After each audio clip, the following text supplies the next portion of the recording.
There we go. You mean to tell me that there's a doubleheader on Monday Night Football? Not just the doubleheader, but who scheduled this crap? Bears and Vikings. You know how bad I want. I gotta be nice to our Chicago audience, but then again, I'm from Chicago, and I ain't being nice. Let's go.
Can't do it. We'll do it live. Do it live!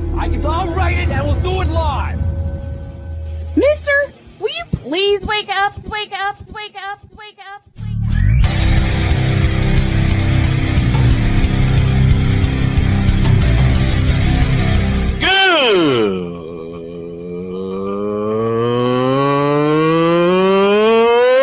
Good morning! Snowman here to all you Brock Purdy and San Francisco 49er haters. Shut up! I gotta thank you, Shane. I mean, whatever happened to the games where breaking 100 points was, I don't know, unusual?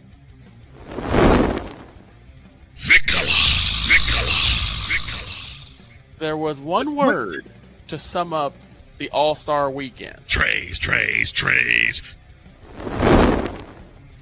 Cause we take this job so serious. Splash Brothers, yes. Ray Allen, replace him with Steve Kerr. Reggie Miller, yeah.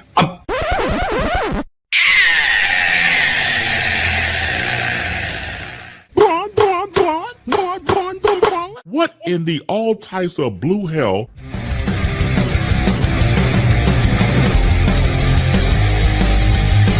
Oh, yeah! Woo! The countdown to Christmas is on. Good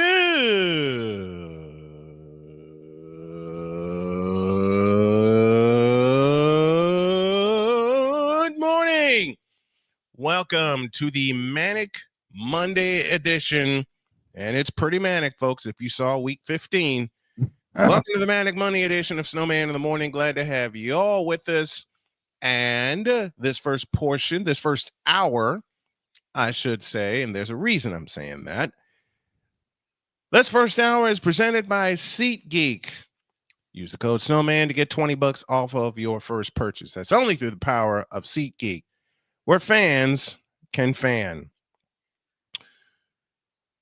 What the hell was that? Which part? I would start with Thursday night, but I slept through it. Yes, I slept through a 49ers game because you get the feel when you are a fan of a team and they're struggling, you get a feeling.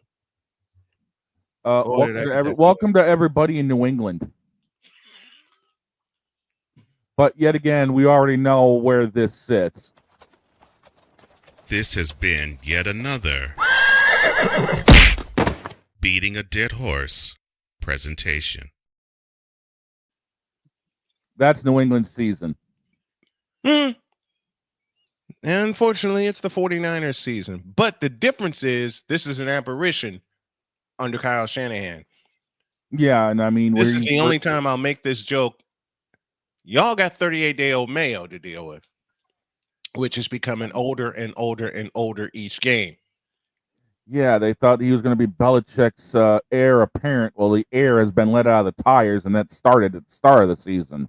Yep, that started after y'all somehow beat Cincinnati. Yep. We'll commiserate later. After that, the season was toast. The season was toasted. Yep. And that was us after we lost to Sam Darnold. But Sam Darnold's whooping ass. Okay. Yeah, he is. Kudos to him. And they're going to keep whooping that ass. They're going to keep whooping that ass because what the hell is Caleb Williams going to do? I'm praying. And my wife looked at me this morning and said, "You shouldn't say what I'm about to say." I said it to her earlier. She said, "You shouldn't say that." But then an evil smile crept across her face. It's going to be said anyway.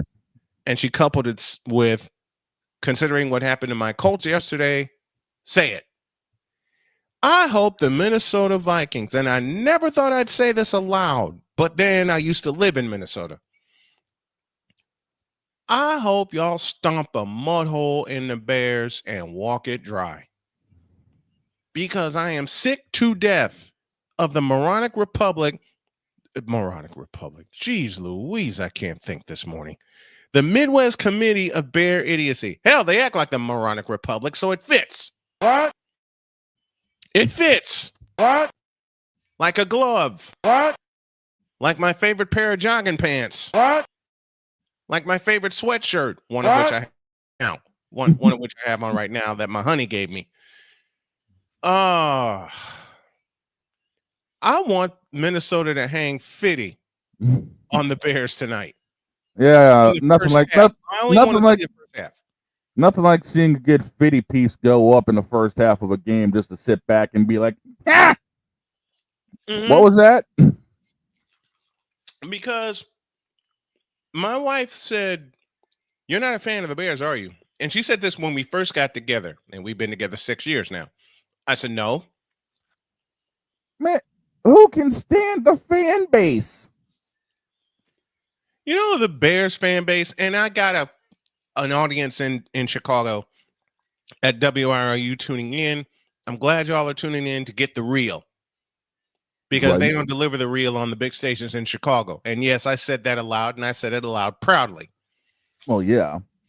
Listen, I hope the Minnesota Vikings, your NFC Central Division rival, stomp a mud hole in their ass and walk it dry.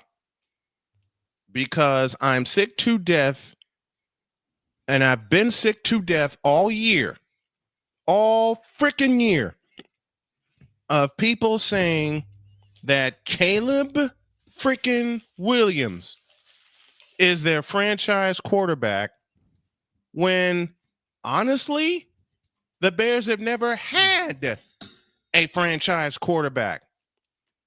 Because not since the days of Jake Cutler. Don't point me to Jim McMahon. Don't point me to Jim Miller. And I know Victor loves Jim Miller, and I know that. By the way, what up, Vic? What's going on, Big Vic? I can't wait to get him back. Devondre Campbell, you fired. That comes later. Wait a minute. Everyone's saying Caleb Williams is the franchise quarterback for the Chicago Bears. Hold up a second. Rock, you got this one? Shut up, bitch.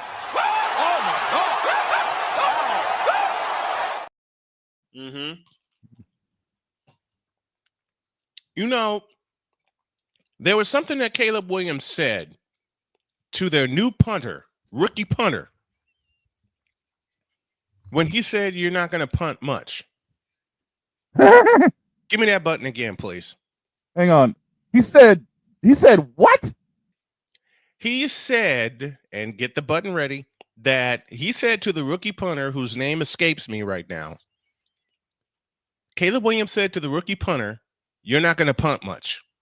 Shut up, bitch.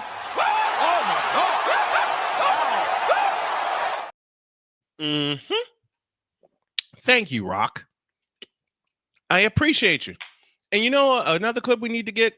Caleb Williams, you should know your role and shut your damn mouth. Because as far as I'm concerned, you're one of the most sacked quarterbacks in the league. Your offense, And I know what's coming from everybody else. Your offense is inept, to say the least. And you all got lucky last year with 4 field goals at US Bank Stadium. But that's because Torrey Taylor, thank you, Victor. Torrey Taylor was told by Caleb Williams, you won't have to punt much. Yeah, 3rd most punts in the league. Take that. Excuse me. This is what you get when you're in a rush and you're stuffing breakfast down your gullet while you're walking in the studio. Riddle me this, riddle me that. Who's in first place in the NFC West? The Rams. Yep. The Rams. When you beat the most dangerous, and Playmaker said it best last year, and it's so true this year. And Playmaker, this one's for you. When you beat the most dangerous team, you become the most dangerous team. That's the Rams. That's the Buffalo Bills. That's a couple of other teams. Why am I saying the Buffalo Bills are the most dangerous team in the AFC? Because they beat the Chiefs.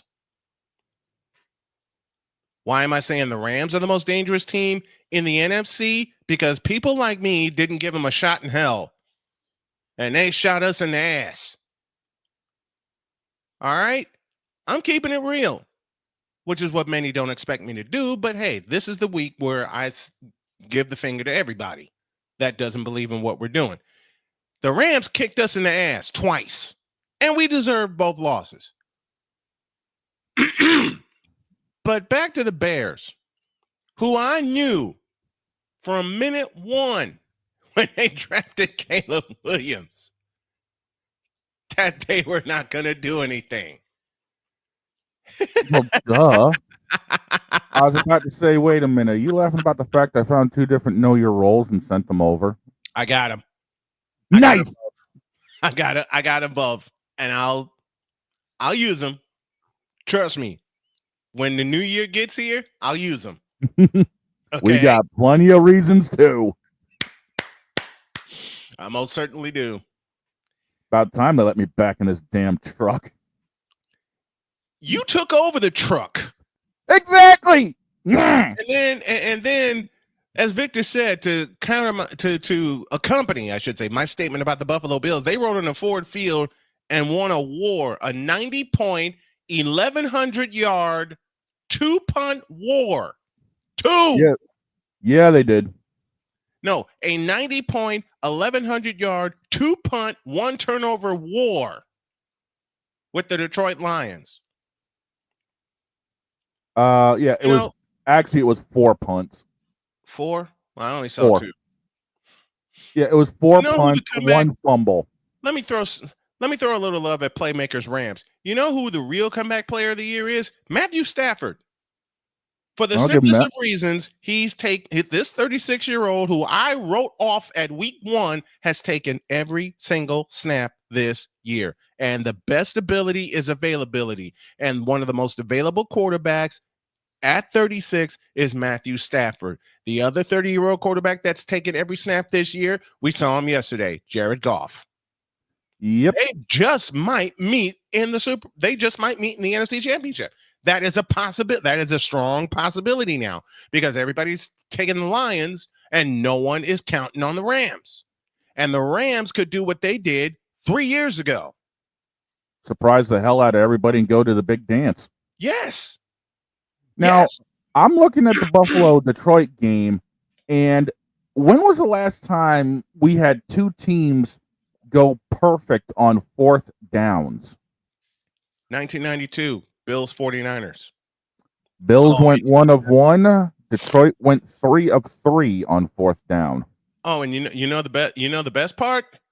You know the best part about the game I just referenced in September of 1992? There were no punts. There were no punts. There was 1,100 yards and there were 65 points. The Bills won by 3.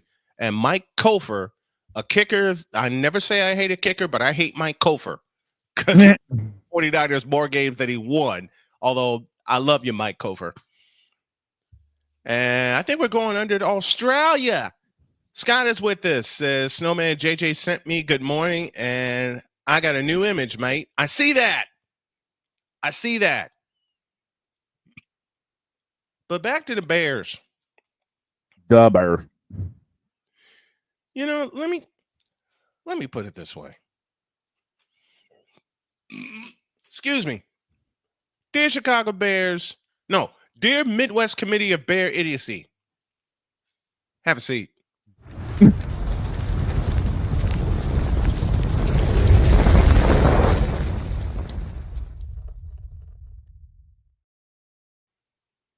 You deserve every kind of mud hole stomped in your asses tonight and put an end to this season. Put it in. Oh, that's Austin's music. I didn't break the glass yet. Oh, Now.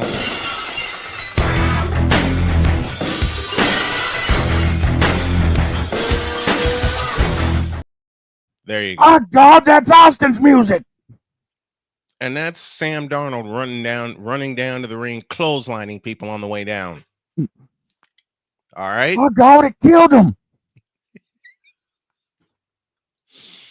The Attitude Era. Gotta love it. Mm. Listen, the Bears suck. Period. And as long as Caleb Williams is the quarterback, they're only going to get worse. Yep. And I don't want to hear another damn word. Where's that button? This one. About DJ Moore. I don't want to hear another word about him because that's where the Bears messed up. Counting on him. Victor and I had a talk yesterday saying, and he said the Bears fleeced the Panthers, and he asked the one question that I asked the first year we started covering the draft. How? You tell me how in the Vita blue, yellow-bellied, red-blooded hell did they fleece Carolina? Wait a minute. Chicago fleecing Carolina? Perfect button. To the Midwest Committee of Bear Idiocy, when it comes down to Caleb Williams, I don't remember asking you a thing. You know what happened to the Bears? Come on! Yes, I pulled out El Kabong. Yeah, I was thinking more of one of those moments when it comes down to Chicago because they got their head caved in going after him. You mean Yes. One of those? About 3 of those that are heads because that's all that took to take him. Finish him.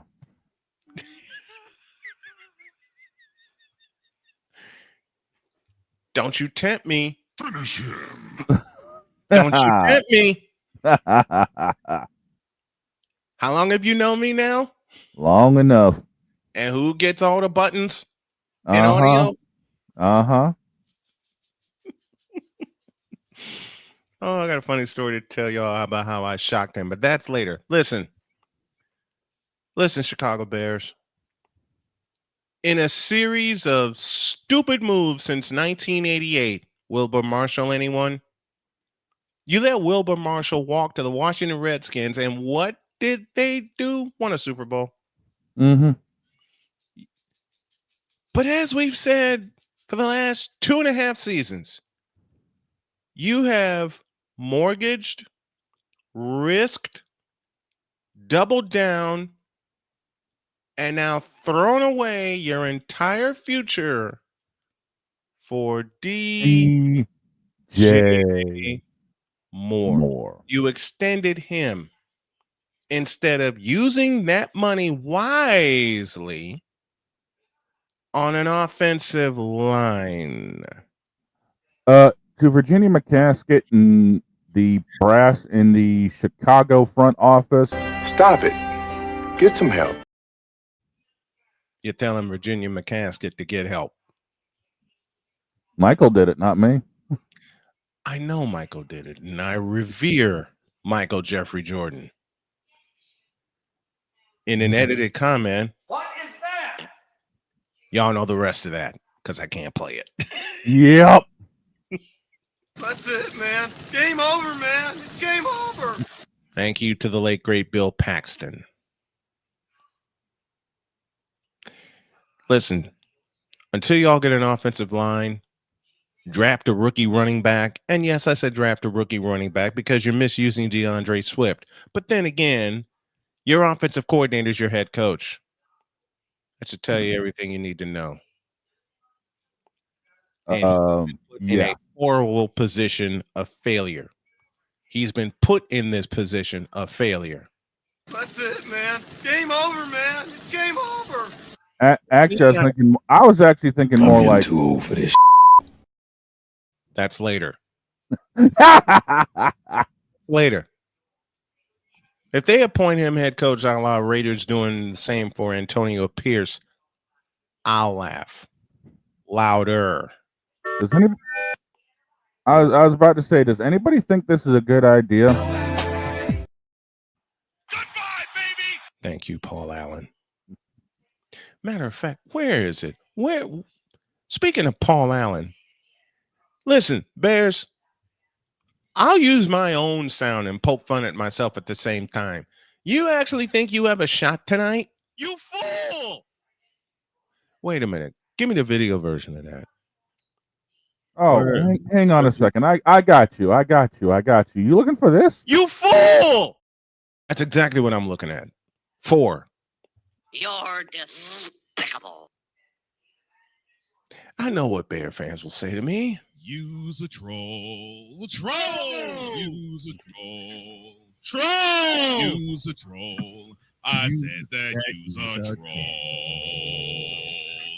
You know, this is the end of week 15. You know what you should do, Bears, effective immediately? I was gonna say they're just better off sitting on there. Nah, you just and tell the rest of us football fans that we don't have to see you anymore. You have got to be shaving me. No, I'm not. And in reference and to show some love to the playmaker once again, hey Bears, you put me in a stupid round. Quite frankly, the Bears just need to Delete!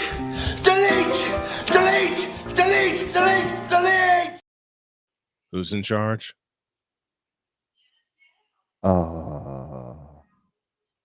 Sadly, the casket holder. You're out. You're out. Yeah. You know what, Chicago Bears, you need to remember 2 things. You play to win the game. Hello? You play to win the game. Thank you to the great Herm Edwards. Wait a minute. Chicago Bears remembering that? Gotta love it. Gotta love it. Now beat it.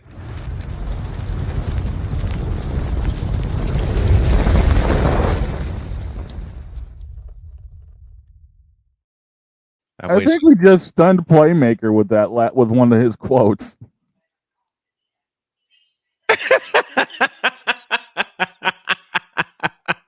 Where did that come from?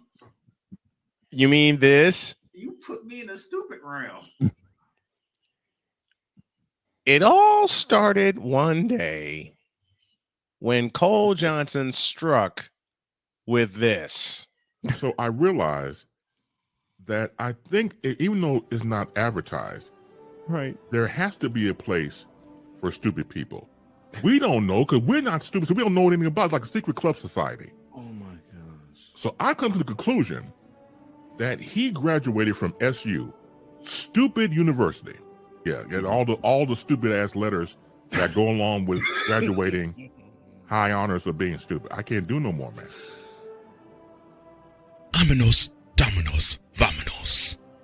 Stupid university, where everyone graduates. Magna cum stupid. That's how it started. And then it led into all of that. Mm-hmm. And after that commercial played, Playmakers, and we had Chris Bass on that morning. And after that commercial played, while Bass was in tow, it led to the Playmaker falling out of his chair saying, You put me in a stupid realm. and I clipped it and have kept it. Because somehow I knew that would come in handy. You know what else would come in handy right about now? A break. We'll be back after this. I got it. This is Snowman in the Morning.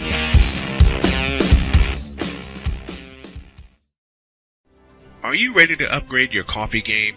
Prepare for an invasion of flavor with Invader Coffee. It's the caffeinated elixir that fuels champions, the blend that pushes boundaries. Whether you're battling deadlines or exploring uncharted territories, Invader Coffee has your back. Join the invasion at invadercoffee.com and taste the difference for yourself. Use the code SNOWMAN for 15% off your first order. Invader Coffee, veteran owned.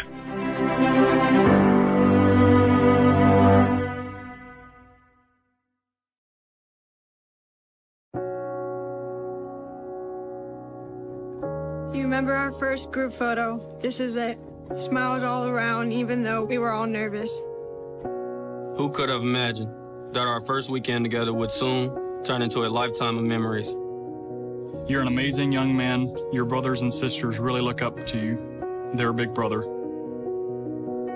It's so cool to watch the adult that you've become, and you really have done as much for us as you think we've done for you. You know, it took 20 years, and I got my third child, who was 17 at the time. There are so many rewards in life. You coming into our home was one of the greatest rewards we could have ever had. I ain't never felt so much love before in my life.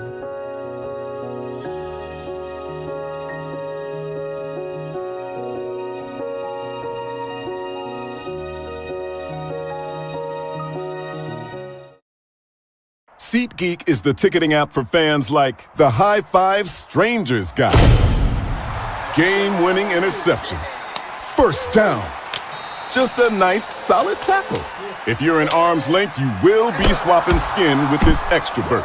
You see, he knows SeatGeek got him a great deal on tickets, so he can focus on what he does best, smacking palms.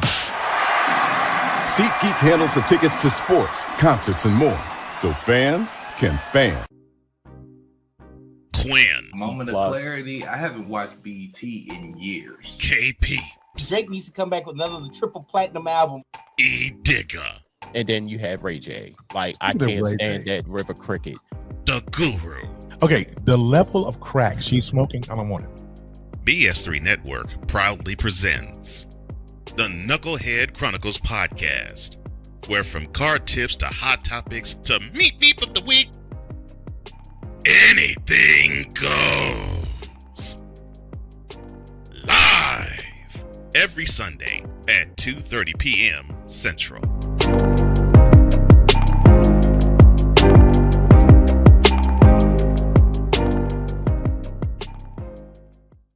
Sports bettors, listen up. Your favorite sportsbook, BetUS.com, is back and in our 30th year of action. With live in-game betting, incredible odds with daily odds boosters, props and parlays, fast payouts, and exceptional one-to-one customer service, we got it all. And when you sign up today and use the code SNOWMAN, you will get a 125% deposit match on your deposit. Log on to BETUS.com or call 800-792-3887. That's 800-79-BET-US. BetUS.com, where the game begins.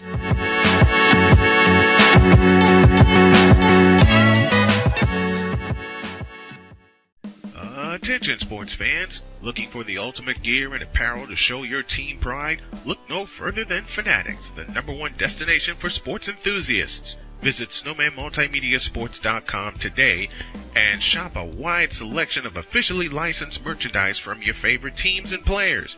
From jerseys to hats to accessories to collectibles, Fanatics has it all. Don't miss out on the chance to elevate your game day experience. Head over to snowmanmultimediasports.com/fanatics and gear up like a true fan with Fanatics. Officially licensed everything.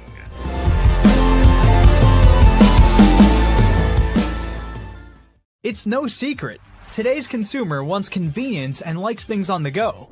They want to be listened to and receive instant solutions to their queries. This can often make or break the customer service experience. That's why it makes convenient interactions easy for you.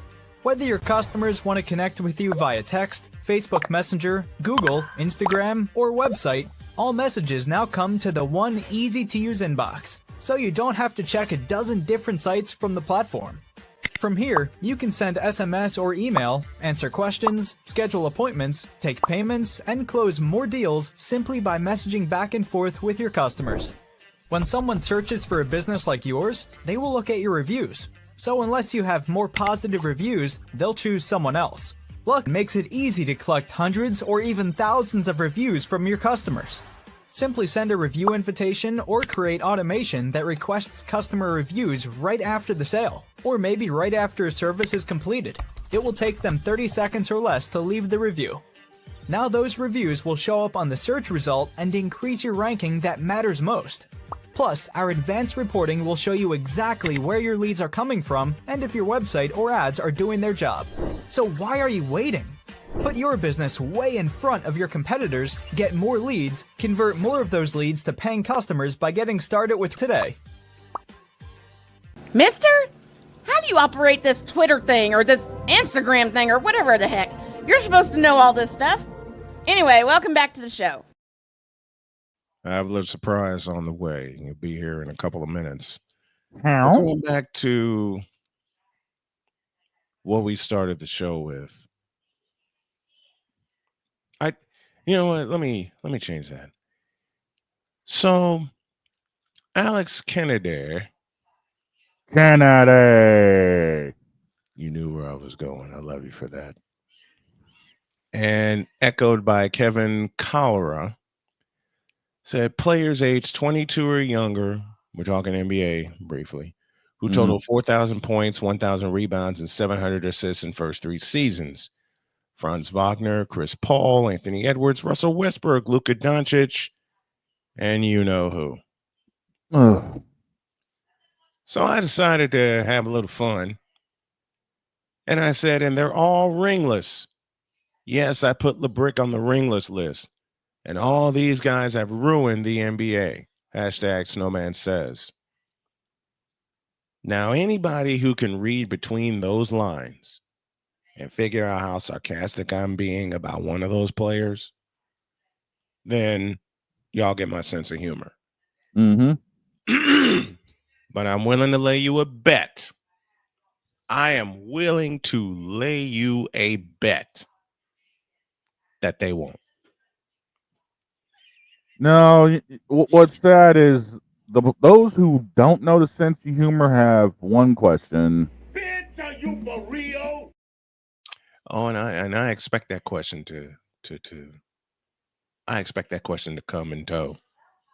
And you know those damn LeBron haters are going to be showing up in force because, quite frankly, they're going to be fawning over this clown.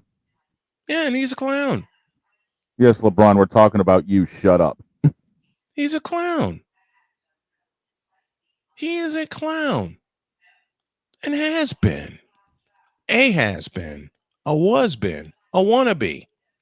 And then what's completely sad is at the end of all of this, by the time Wednesday rolls around, all of us are going to have one of these. I got one going on right now. What you mean? Exactly. As unfortunate as it is, it still happens. Oh, I ain't got enough Excedrin for their. Yeah. I know. Exactly, Victor.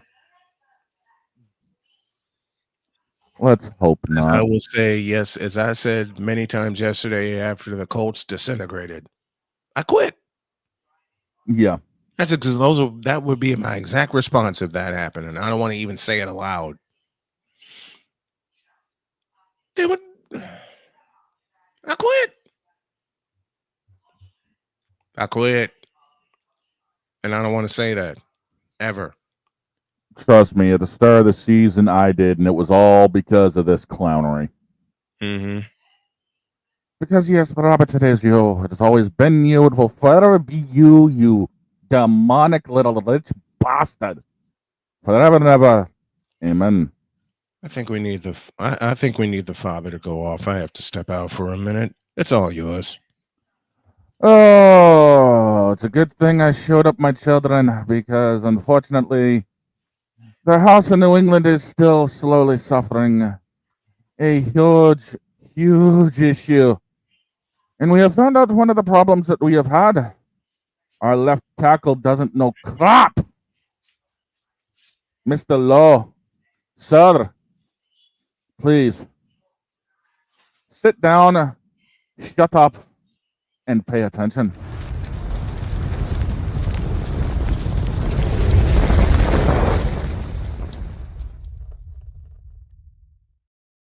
Thank you for the heat. Thank you for the heat, Hank. We needed it. When your left tackle blows so many flipping coverages that our quarterback gets sacked. Hang on a second here. Let me get the actual numbers, because God help me, I barely paid attention to the game. I had to work on today's sermon. Oh.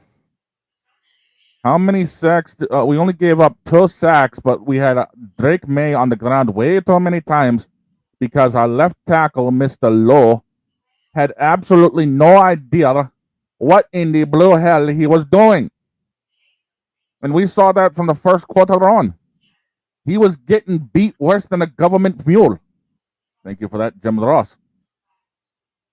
And the sad thing about it is it can all be fixed if he could actually get up out of his stance quicker.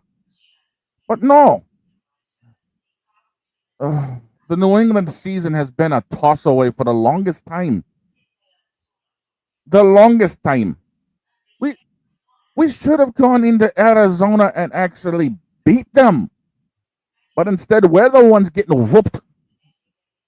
The boys down at O'Flaherty's are upset because, holy hell, we've only got 3 wins this season.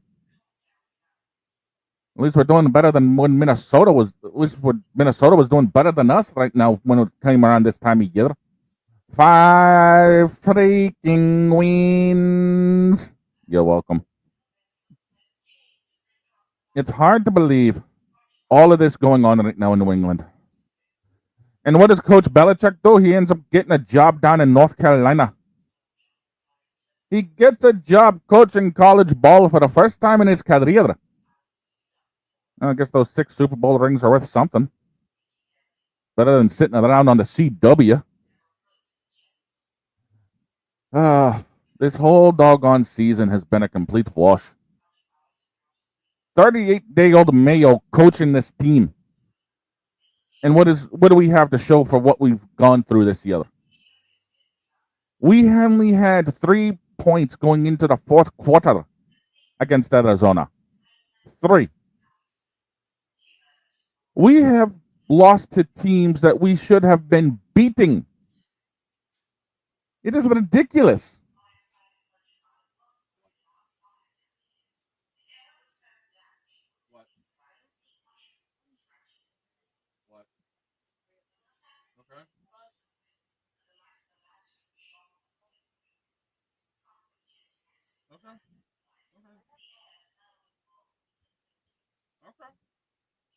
Oh, sorry about that. The Queen Pin decided to interrupt the sermon with some news. But the fact is, we should have been beating teams that were either injured, like Miami. We should have beat them. We lost 15-10 early on. We lost to, of all teams, Jacksonville. Yes, Kenny Omega and the Young Bucks beat us there. We should have doggone beat the Tennessee Titans, but we lost to them in overtime. We lost to purgatory, for crying out loud. The Seattle Seahawks. There's nothing that this team is doing right now. Now, granted, if we started Drake May at the start of the year, this may have been avoided a little bit, but no. The idiocy powers that be because of Mr. Kraft wanting to start Jacoby Brisket, and quite frankly, Bitch, please. thank you for that. At least the Celtics are doing stuff right. At least they're doing stuff right. Oh, speaking of which, we ended up the Celtics smoked the Wizards 112-98 last night. Thank God. Jason Tatum had himself a double-double while there was 1, 2, 3, 6 other players in double figures. Thank God for that. And I believe the House of the Bruins was doing pretty good too. Let me just take a look. Live research because we have time to fill. Oh, let's take a look. The last game the Bruins played, they beat the Canucks 5-1. So yes, even the Bruins are doing better than New England. Usually this time of year, the Bruins are having problems, but thankfully they didn't. So needless to say, the House of New England is in shambles. Our left tackle doesn't know what he's doing, which leads to Drake May ending up on the ground more than, well, I'll let you guys fill in the blank. It's sad. It really is. But to Mr. Lowe, our left tackle, sir, please learn to get up out of your stance quicker and read when blitzes are coming. Now get up.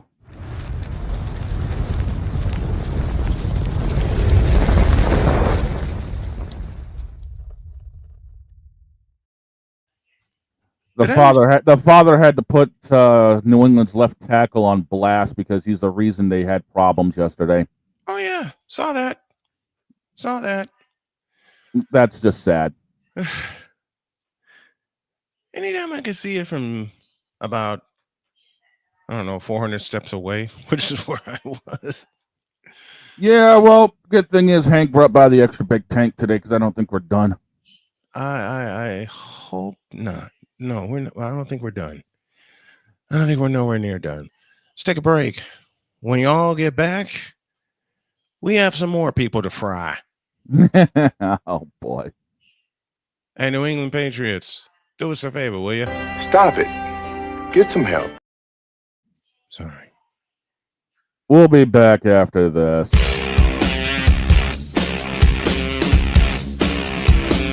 This is Snowman in the Morning.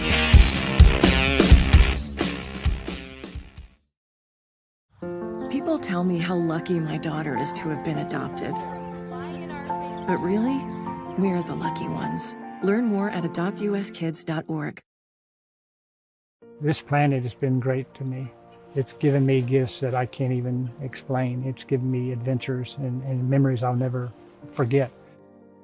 And Battleborn, I think, has given me the opportunity to go beyond and give something back. How can I be a better custodian to this planet and the place I live? That's where I am with Battleborn. Let's make the planet a better place.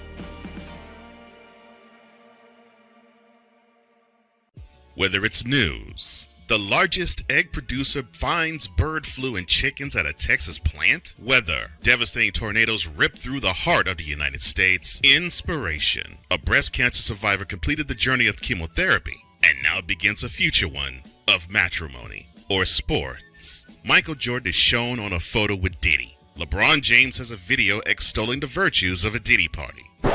This has been yet another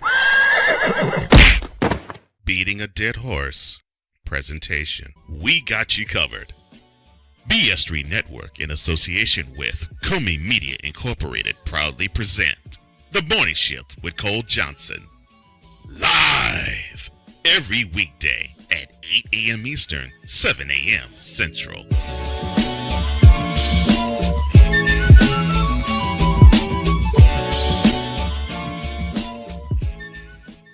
Here's an important message from the Diabetes Solution Center. Do you like pricking your fingers to test your blood sugar levels? No one does, but it's important to maintain your health. And now, by wearing a small remote device called a continuous glucose monitor, or CGM, you don't need to prick your fingers anymore. It's easy to use and helps you make more accurate diabetes treatment decisions. If you are testing your blood sugar 3 or more times daily, injecting insulin, or using an insulin pump, call the Diabetes Solution Center right now. And if you have Medicare or most major insurance coverage, you may be able to get a new CGM at little to no out-of-pocket cost. Shipping is free, and we'll even bill your insurance company for you. If you are testing your blood sugar 3 or more times daily, injecting insulin, or using an insulin pump, call the Diabetes Solution Center right now to learn how to end the painful finger sticks and get your own continuous glucose monitor, or CGM, at little to no out-of-pocket cost.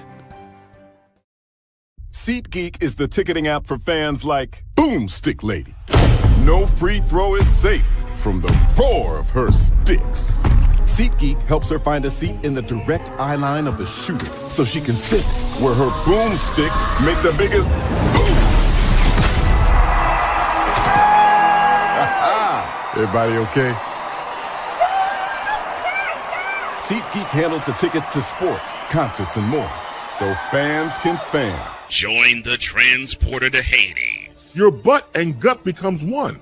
Join the reformer of hooker whores. This is my daughter, Placenta Booty Johnson. Join the bronze car. Whenever you are in distress, take off your baseball cap and throw it in the air. Join your very own superhero of broadcasting, Chris Bass. So whatever color crayon they get, they palm it and do 2 circles, and that translates to, I can beat up black people. As she takes you through the week's paces in Baseline. Live every Saturday at 8 a.m. Eastern, 7 a.m. Central, No, Pacific Time Zone people, just stay asleep when this is on live and just catch the recording. Oh, I'm sorry. Exclusively on the Chris Bass YouTube channel.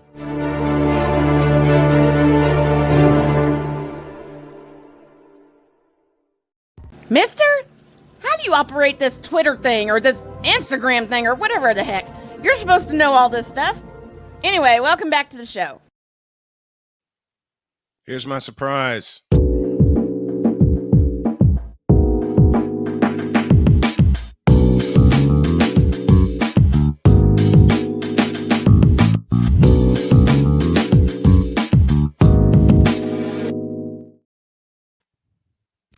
He's back. Surprise! How you doing, McCoffee? I'm doing all right. How about you fellas? What up? Good. I have my brew. What's yours? I got my brew too. Got the cookie crumble from Invader Coffee. Nice. Hey, let's go. Seasonal flavors. Of course, you can't go wrong with seasonal flavors. No, you can't. All our guests appear via the Invader Coffee guest line where the cookie crumbles. Invader Coffee, fuel for the fearless. All right, what you got for us this morning? Oh, usual. It's Victory Monday for the first time since September. It's been 91 days since a Victory Monday in this household. Yeah, wow. I know how that goes. Yeah, the previous 2 wins came on Thursdays. Right. Against on Thanksgiving against the Texans and in September against Shino's Patriots. So don't remind me. You guys back a couple weeks later, so it's even. It's an actual Victory Monday. Yes, it is. Are you forgetting the fact you guys actually beat Houston on Halloween? I just did. I mentioned oh yeah. I'm waking up. Shut up. No comment. There is an actual coffee called Wake the Hell Up. I know. I've had it. Did it wake you the hell up? Yes, it woke me the hell up. That's great. That's super. At a point where I couldn't get back to sleep. That's just fantastic. That's super, as Reverend Lovejoy would say. That's just super. That's Shut super. up, both of you. Shut up, both of you. I am seeing on social media today that actually I was scrolling through. I know. Oh, no. And it wasn't doom scrolling. Believe me. Good. But good. There's one bright spot to the Jets for next season, whoever is going to be head coach, and hopefully they don't screw it up with a bad offensive line coach that they've had the last couple of years. Olu Fashanu has been spectacular in pass pro since he filled in for Troy Smith, another left tackle stealing paychecks from the Jets like Dwayne Brown did the last 2 years. Mm-hmm. So they got themselves a stud in Olu Fashanu. I'm excited to see what he does in the future. Is he another D'Brickashaw Ferguson? I don't know. Mm-hmm. But if he's any good or better than D'Brickashaw Ferguson, then the Jets get themselves somebody who could play steady for the next decade plus. Mm-hmm. They need that. Yeah, they do. They do. They do. They've been needing that for ages. The last decade. Since y'all beat the Patriots in New England in a playoff game. Yep. That's how long the Jets have needed an outstanding tackle. Yep. Yeah, exactly. Yep. Victor Locke with us from Chicago. The detective will not rest until he comes face to face with the supervillain.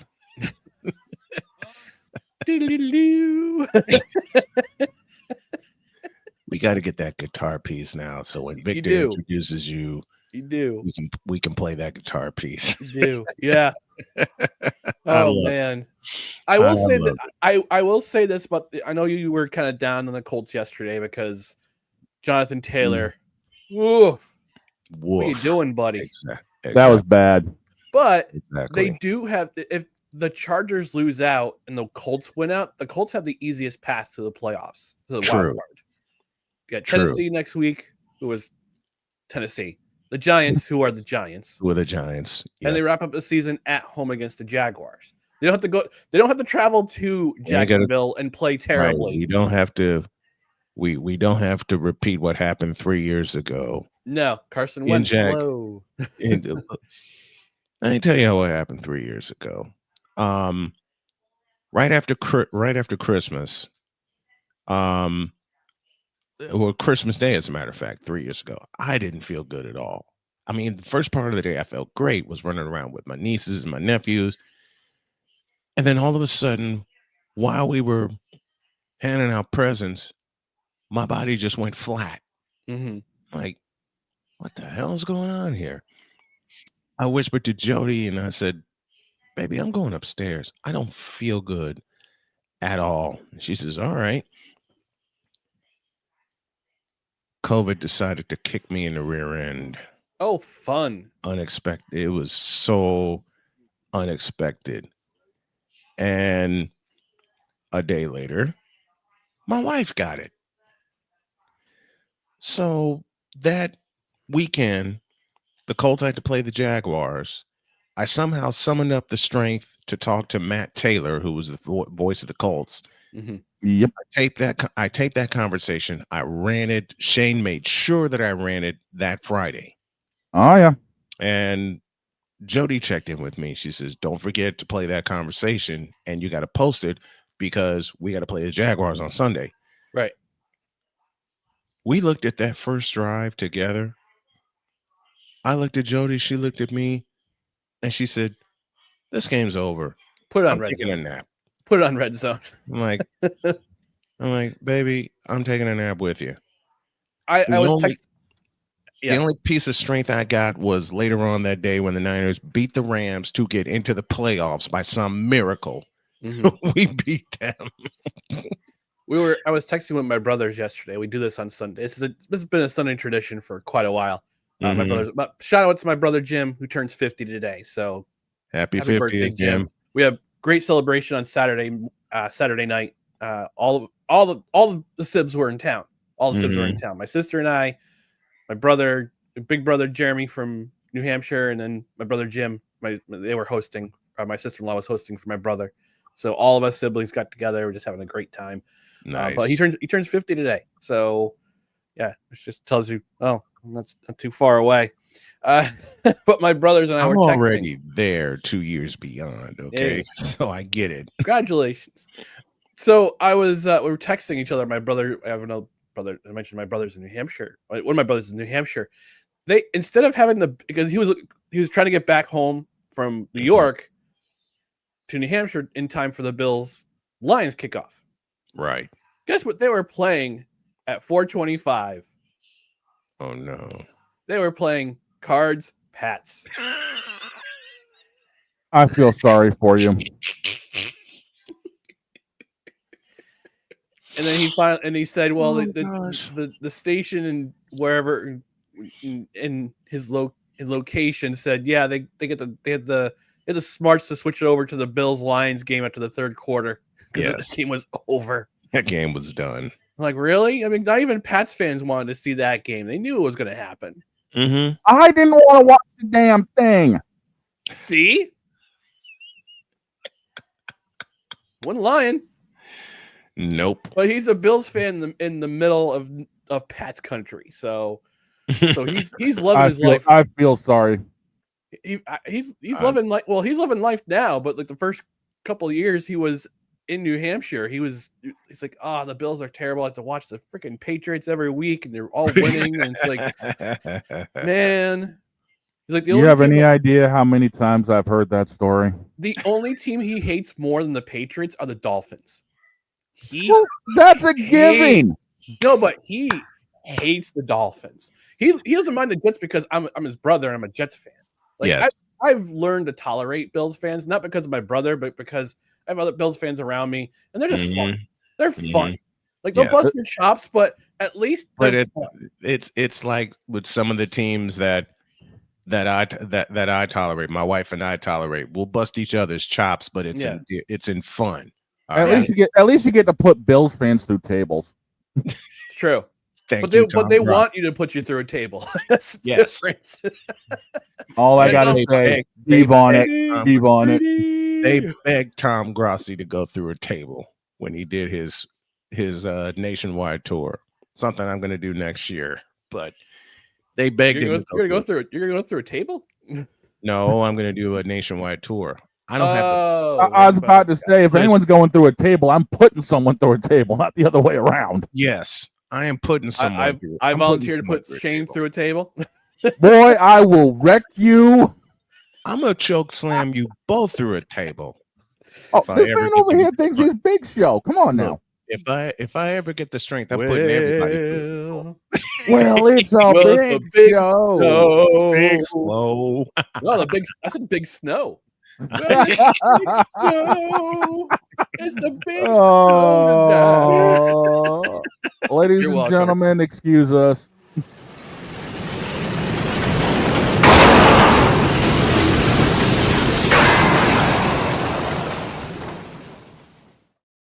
Now the heck with it. Yeah.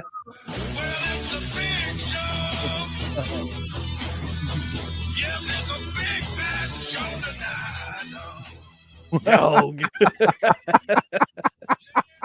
Don't ever let me get the instrumental to that song, okay? I'm pretty sure you can. I think you can, and give me a minute. I'm sure I'll find it. Oh man. There's a Jets channel that I'm absolutely hooked on now. There's a Jets YouTube channel I'm absolutely hooked on now. They call themselves the New York Jokes. I've seen that. You've seen All they do is just comment on the game that's going on. They're like, "What the hell is this?"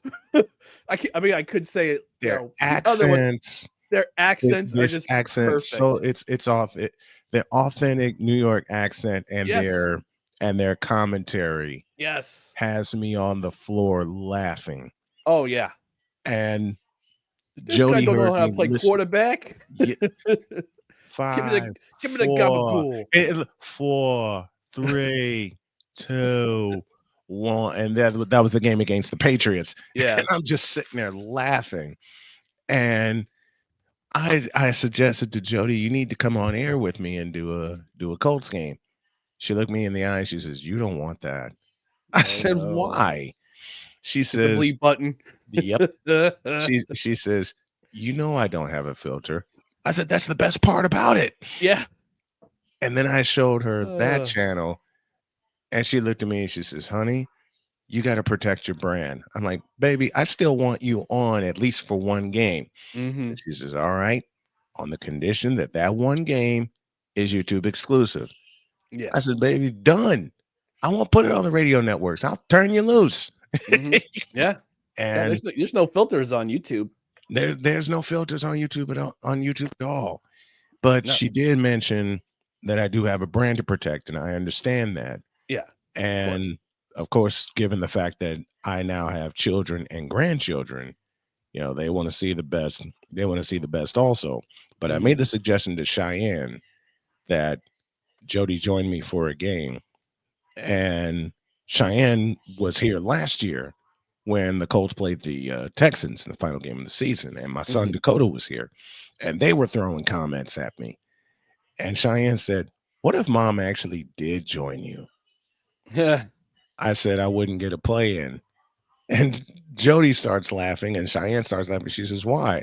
I said, "Because I would just sit back and let your mother do it." Yeah. Yeah. Well, I hate to say it, but I may have opened up Pandora's box. Uh-oh. No, brother. I kicked that box open 6 years ago when I met my honey. All right. Well, I may have just added a little musical fuel to the fire. You're welcome. Already got it. But I think let me say it this way. If the Colts have a chance, like they did last year, to clinch a postseason berth, that last game, Jody will come with me. Will come on with me. Yeah. Nice. Because they were in control for most of that game until they could have been up 20-7 if Jonathan Taylor had that one play flipped the game around. Such a momentum swing. Yep. That one, if it's 20-7, you have Denver on the mat. Yeah.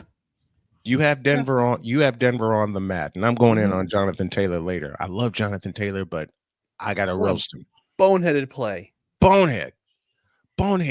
And I looked at my scoreboard while I was doing the live stream, and on the feed in front of me it said 19-7, and then they went to break. I said, "Wait a minute, why aren't they kicking the extra point?" I look over to my left and it still said 13-7, and it also switched the possession. Yeah. And then Victor and I was doing the game, and I said, "I think we have a turnover." And Victor says, "What?" And then they showed the play, and I saw what happened. And I just went quiet for about 2 minutes. Terrible. Kalen Clay, eat your heart out. All right. Anybody remember what happened to that receiver from Utah whose name I just mentioned, Kalen Clay, dropped the ball at the 1 yard line against Oregon of all teams. Yep. And then Oregon had the wherewithal to pick it up and race the other way. So instead of it being tied at 7, it was 14-0 Oregon, and then Oregon just put them to shame after that. Yeah, that was game over. Yep. And that came at the top of the second period. This play came at the top of the third quarter after the Colts stopped the Broncos with a 3-and-out. Jonathan Taylor bust loose and got what we thought was a touchdown. My wife got excited. And then I saw the play and I went, "Oh no. Like, you gotta be kidding." And Victor just kept asking me, "What happened?" I sat here just dumbfounded. I said, "That did not." And then I looked at the play and they showed every single angle of it. Yep. No. Busted off of his leg, out of bounds, through the end zone. And then they came back from a break. And I saw Indy on defense and Denver on offense from the 20-yard line. And I said, he dropped the ball. That's all I kept saying in my mind all year. He dropped the ball. He dropped the ball before he crossed the goal line. Yeah. I mean, he had a 100-yard game too. But imagine if he gets that touchdown, you're up 20-7. Or if Steichen really wants to put a foot to the throat, 21-7. If you go for 2. You're up 2 scores. Yep. You're up 2 scores, and you forced Denver to scramble. They gave you the ball 4 times.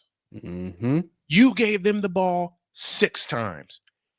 And remember, every turnover came in the second half after Jonathan Taylor's turnover. Beginning with Jonathan Taylor's turnover. They gave the ball away 6 times, all in the second half. Man.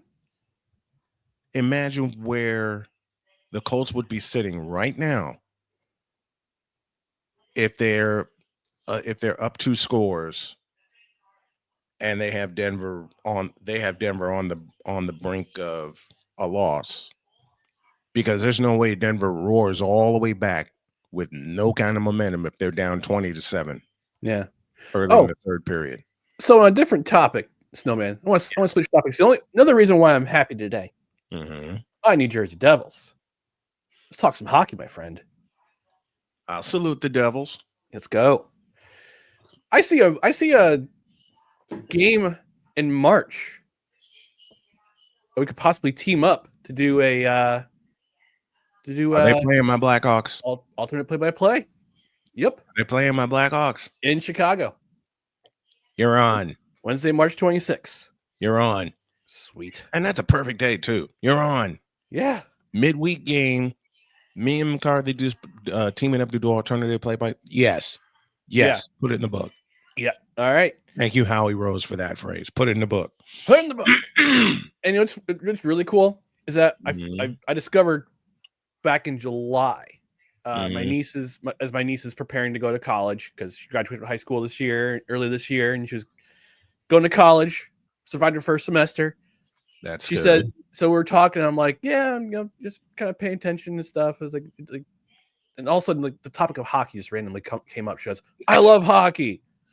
I'm like, what? Like, all of a sudden you love hockey? It's like, all right. It's like, who's your favorite team? The New Jersey Devils. I'm like, whoa. I said, let me guess your favorite player. From? And I said, let me guess your favorite player is Jack Hughes. Yes.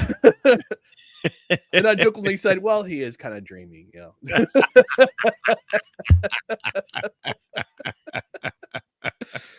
But yes, March 26th, we will do that game. But I'm actually gonna have the duty and honor to take her to a first Devils game next month. Very nice. We're gonna see them play the Philadelphia Flyers. It's a Saturday game it's a 12:30 p.m. game. Ooh, you get yourself a little matinee action. Yeah, so we're gonna matinee action. I like it. So we're gonna hit up. We're gonna get some breakfast. We're gonna go down to get some Taylor ham. Go down to Jersey, get a couple Taylor ham sandwiches, and then I'm gonna try to avoid the mistake I made last time I went to a Devils game when I saw them play the Blackhawks, and that was the game when Brendan Smith broke Connor Bedard's jaw.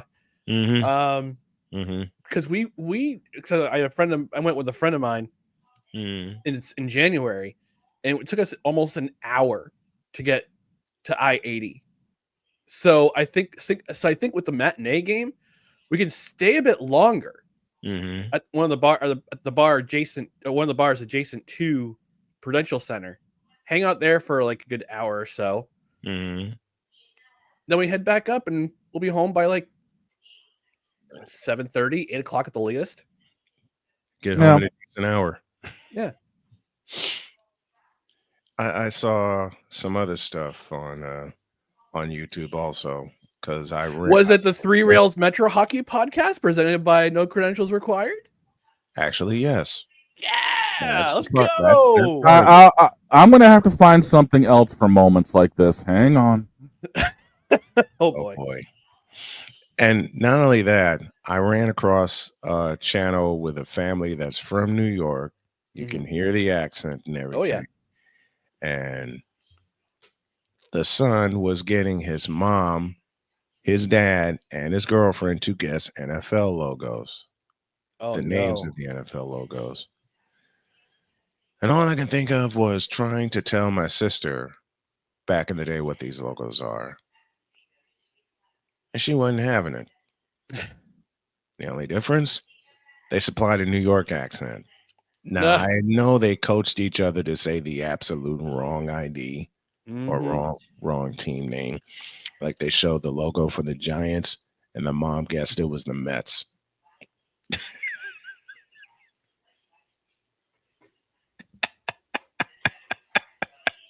Exactly. I just took a hit. I just took a hit of smelling salts. It's that was just wow. Yowie wowie. They see a logo. They see a logo of the Green Bay Packers and they guess it was the Giants. Wasn't as bad what the girlfriend guessed though when she saw the Packers logo. She said Geico. See, I get that. I'm looking this up. I get that. I understand that. I get that. She could have also said Gallagher because they have the same type of logo. So I get it. I get that. I feel you, girl. But then came the logo of the Atlanta Falcons. Oh no. Oh yeah. Let me guess, Philadelphia Eagles. That was what one of them guessed. Seattle Seahawks? Hawks. Chicago Blackhawks? The mom took the cake. Oh no. And said Finches. No. Yes, the finch, like the fat little bird, the finch, compared to the majestic falcon. Good Lord. Then I'm not going to repeat here what she said for the Arizona Cardinals. It's that bad, huh? It wasn't nice. Oh boy. It wasn't nice. You know, I might have to do like that type of video and quiz my niece about hockey logos because she knows New Jersey Devils. I think she knows Chicago Blackhawks because she watched that game on Saturday. Yes, when the Blackhawks took a goal off of Luke Hughes' face, then the Devils rallied in the third period for 4 consecutive unanswered goals. Yes. Oh, well, she knows the Blackhawks logo. Yep. So I'll have to find other logos to see if she. My mom and my dad, my late mom and my late dad knew who the Blackhawks were. I tried showing it to my sister. ... Mm. You can fill in the blank. Mm-hmm. We better get to a break. That's Ryan McCoffey joining us this Monday morning on our last work week of the year. Man, it's so great to have you back. Hope to have you back a lot more often. I got 2 weeks, the 30th. All right. Give me a little put in the book. Put it in the book. Yes. Thank you, sir. Appreciate you. Thanks, guys.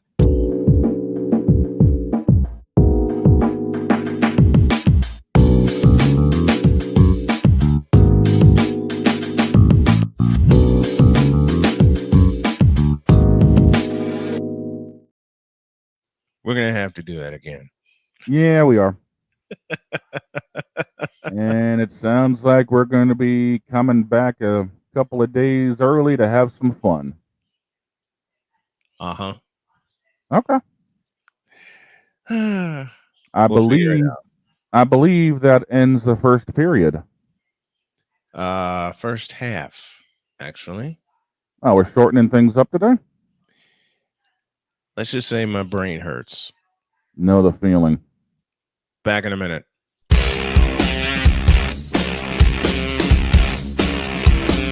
This is Snowman in the Morning.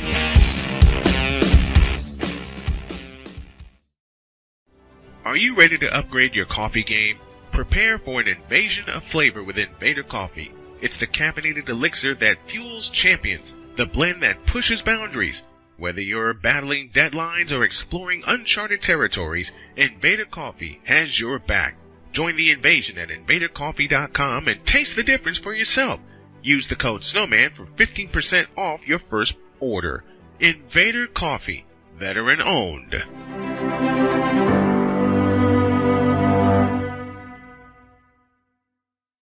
One of the great things about ordering meals from Mother of Macros is that you can do it from the comfort of your own home. Click the national or local delivery link to access the menu, and we'll ship the meals right to your door. We understand you won't always have time to plan, shop, prepare, and cook to provide healthy nutrition for your family, so the process is simple and saves you hours. We know you're busy, so our meals are professionally prepared and packaged. You only need to heat them up and enjoy.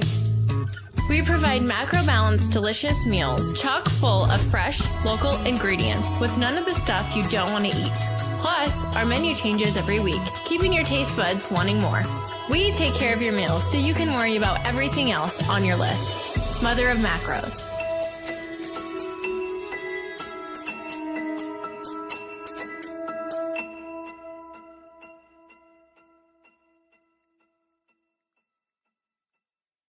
SeatGeek is the ticketing app for fans like the High Five Strangers guy. Game-winning interception. First down. Just a nice, solid tackle. If you're in arm's length, you will be swapping skin with this extrovert. You see, he knows SeatGeek got him a great deal on tickets, so he can focus on what he does best, smacking palms. SeatGeek handles the tickets to sports, concerts, and more, so fans can fan. Quinn. Moment of clarity. I haven't watched BT in years. KP. Drake needs to come back with another triple platinum album. E Digger. And then you have Ray J. Like, I can't stand that River Cricket. The Guru. Okay, the level of crack she's smoking, I don't want it. BS3 Network proudly presents the Knucklehead Chronicles podcast, where from card tips to hot topics to meat beef of the week, anything goes.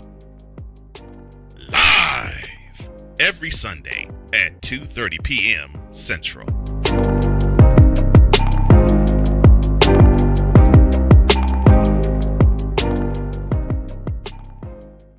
During bad weather, driving can become downright dangerous. What's your emergency, please? Trust Battle Vision Storm, the revolutionary glare reduction glasses that turn your sight bright during bad weather at night or during the day.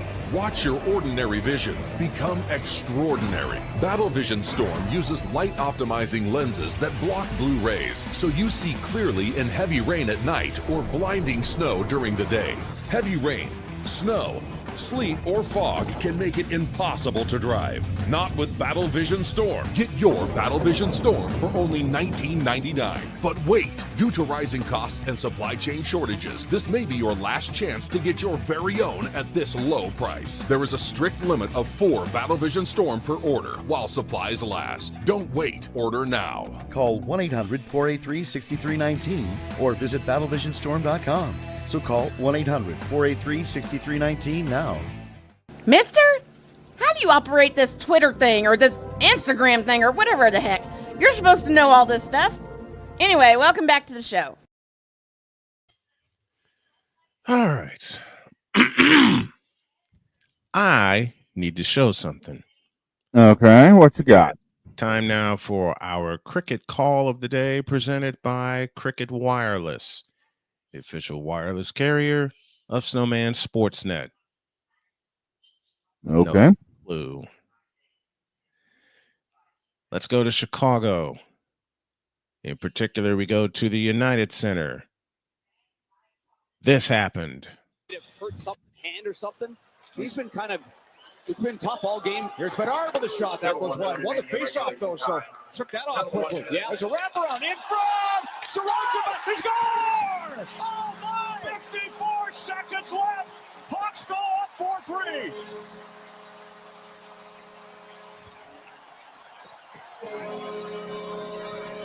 You got to give that Donato a lot of credit. I mean, he's barely holding on to the puck. I thought he was going to leave the bench. Bedard ends up giving the Hawks the lead. Donato takes the face-off here. He wins it. And then Bedard, though, supports it. The first shot off the defenseman's leg. Chalowski. And then watch 98 in the slot with that quick release. And it slides through the arm of the goaltender, Sorokin. Oh, but boy, does Donato deserve an awful lot of credit here. There is no doubt. It's the knob of the stick. I don't think that was going in on its own. I believe the knob of the stick of the goaltender right there knocks it in and past the goal line. He has been hot. He's been playing with confidence. Yep. Courtesy of the Chicago Sports Network, Adam Amin on the call.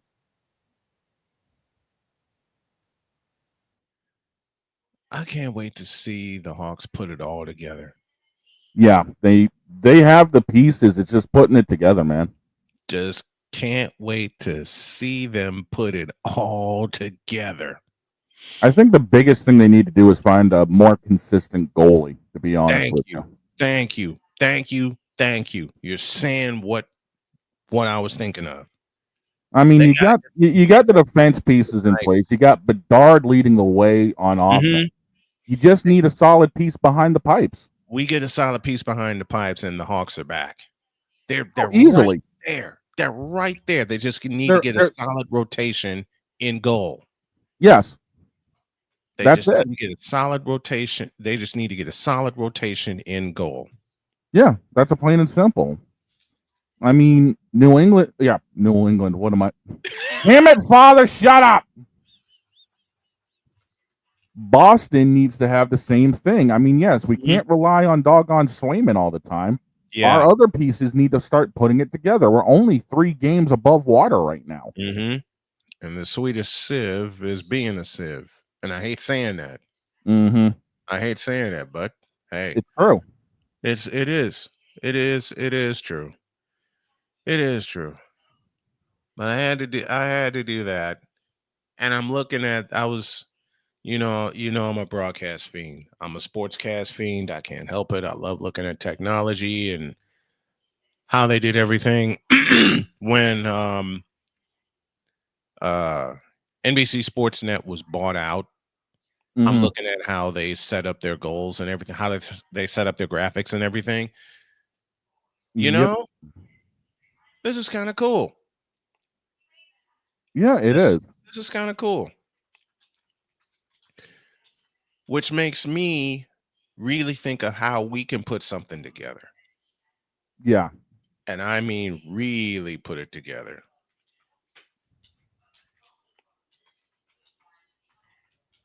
Yeah, I'm looking at things right now with Corpusalo. He's currently sitting with 6 wins on the season, a 256 goals against, and a 901 save percentage. 6 wins, 11 games. He's had 2 shutouts. But you can't give up, 2.5 a game. No, that won't get it done. No. I'm waiting for December 31st when Pat Foley gets behind the mic for the Blackhawks. Right. When they play the St. Louis Blues at Wrigley Field. Yeah. That's going to be huge. Now, and I mean, I'm looking at things here with Swayman. He hasn't been much better. He's had 10 wins, granted. But he's got a 316 goals against and an 888 save percentage. Yeah. Our problem has been goaltending. Not have, that big of a problem between the pipes. Yeah. You can't do that. You simply can't do that.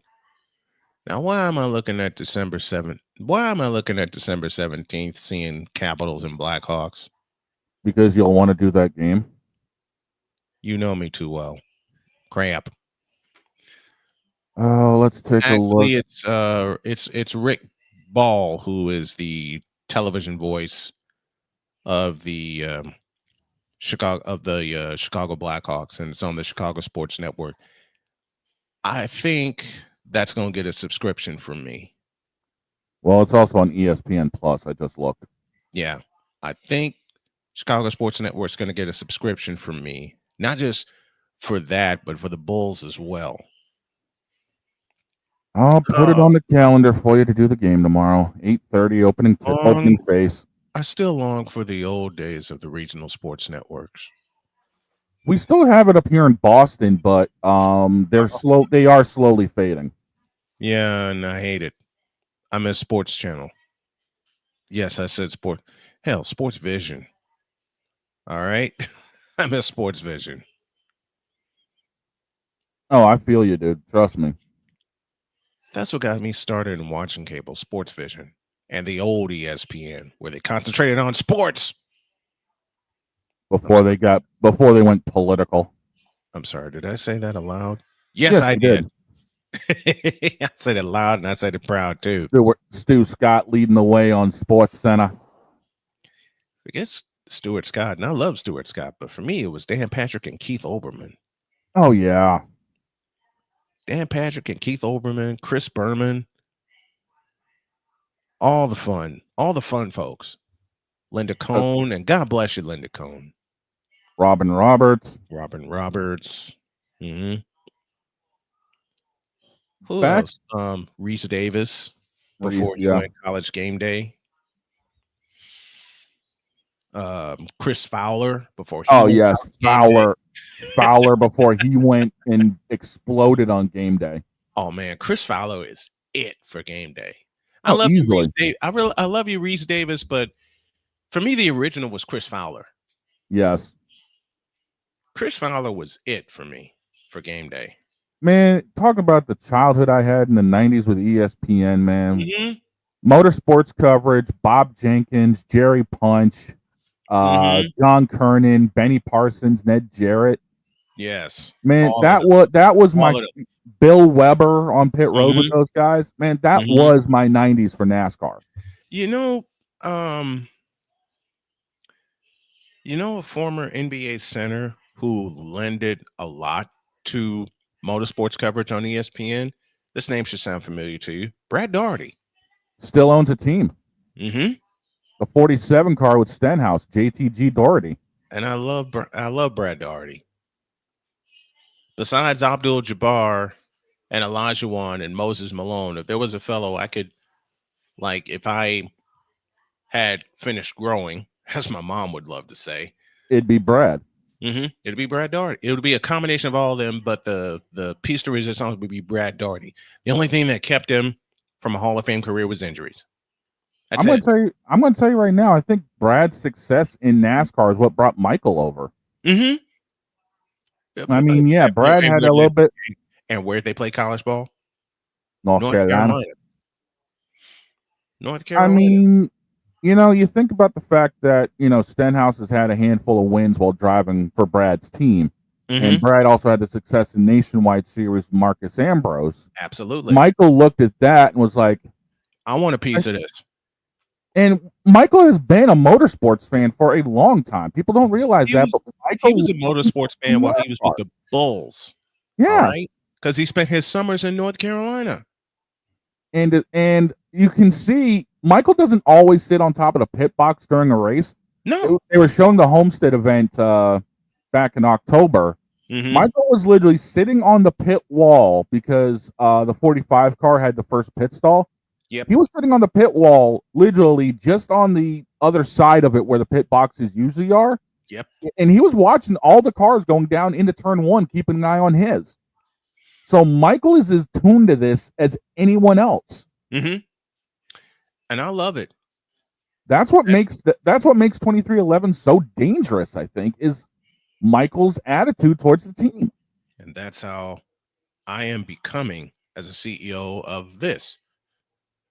Because I'll tell you something, Tom D'Alfonso, and you know that name. Yep. The fellow who designed graphics for Snowman Sportsnet said something very poignant to me.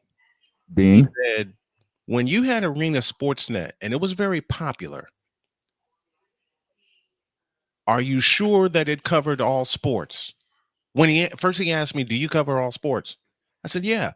And he goes, well, with Arena Sportsnet, it makes you think you only cover arena sports. And that hit me. Yeah, I could see that. That hit me, and I said, he's right. I didn't even think about it until I said it aloud, not just to myself. I said it aloud to Jody. Yep. And she reminded me, she says, you got the Snowman brand out there. Use it. And then when Tom spoke Snowman Sportsnet to me, and he said, that should be your exclusive play-by-play arm. I went to bed and I slept on it. And I woke up realized the next day and I got right on here. I came right in here to my office and I told Tom, go with it. Henceforth, I cannot tell you how many times I've had conversations with Tom, especially in regards to, some of the logos he's come up with, because his original pieces de resistance was the NASCAR stuff. Yes. I mean, that's how I know him. But to see a lot of the stuff that he's come up with outside of the motorsports world, yeah, man, is insanity. His mind he is such a creative mind, and that's being nice about it. Dude is lethal with what he does. He is quite lethal, and I love it. I mean, I can actually rid myself of my Canva membership because all I have to do is just talk to him, and he'll come up with everything. He's got something cooked up within a couple hours. Exactly. And that's what's so dangerous is how fast, his mind can function about an idea, and then bang, it's there. It's there. Exactly. It's there. Like for Thursday. Mm-hmm. Boy, let me put this together. Mm-hmm.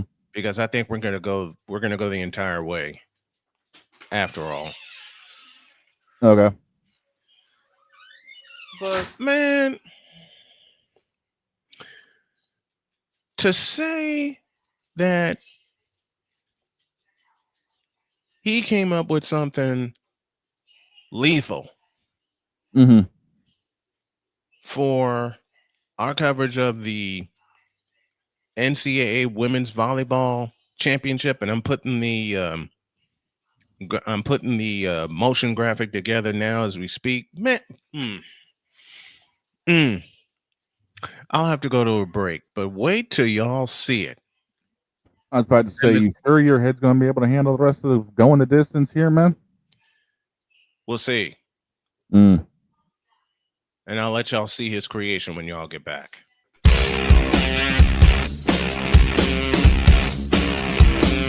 This is Snowman in the Morning.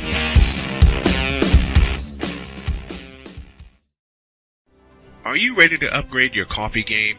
Prepare for an invasion of flavor with Invader Coffee. It's the caffeinated elixir that fuels champions, the blend that pushes boundaries. Whether you're battling deadlines or exploring uncharted territories, Invader Coffee has your back. Join the invasion at invadercoffee.com and taste the difference for yourself. Use the code SNOWMAN for 15% off your first order. Invader Coffee, veteran owned.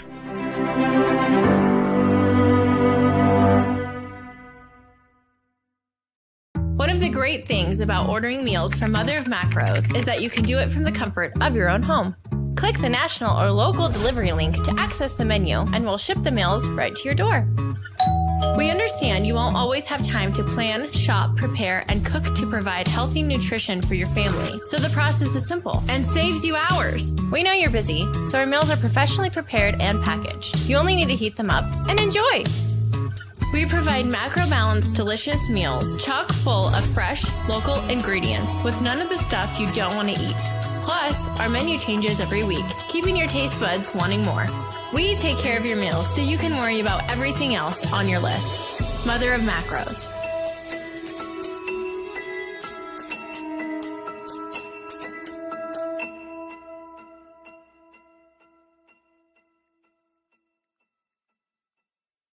SeatGeek is the ticketing app for fans like the High Five Strangers guy. Game-winning interception. First down. Just a nice, solid tackle. If you're in arm's length, you will be swapping skin with this extrovert. You see, he knows SeatGeek got him a great deal on tickets, so he can focus on what he does best, smacking palms. SeatGeek handles the tickets to sports, concerts, and more, so fans can fan. Quinn. Moment of clarity. I haven't watched BT in years. KP. Drake needs to come back with another triple platinum album. E Digger. And then you have Ray J. Like, I can't stand that River Cricket. The Guru. Okay, the level of crack she's smoking, I don't want it. BS3 Network proudly presents the Knucklehead Chronicles podcast, where from card tips to hot topics to meet beep of the week, anything goes. Live every Sunday at 2:30 p.m. Central.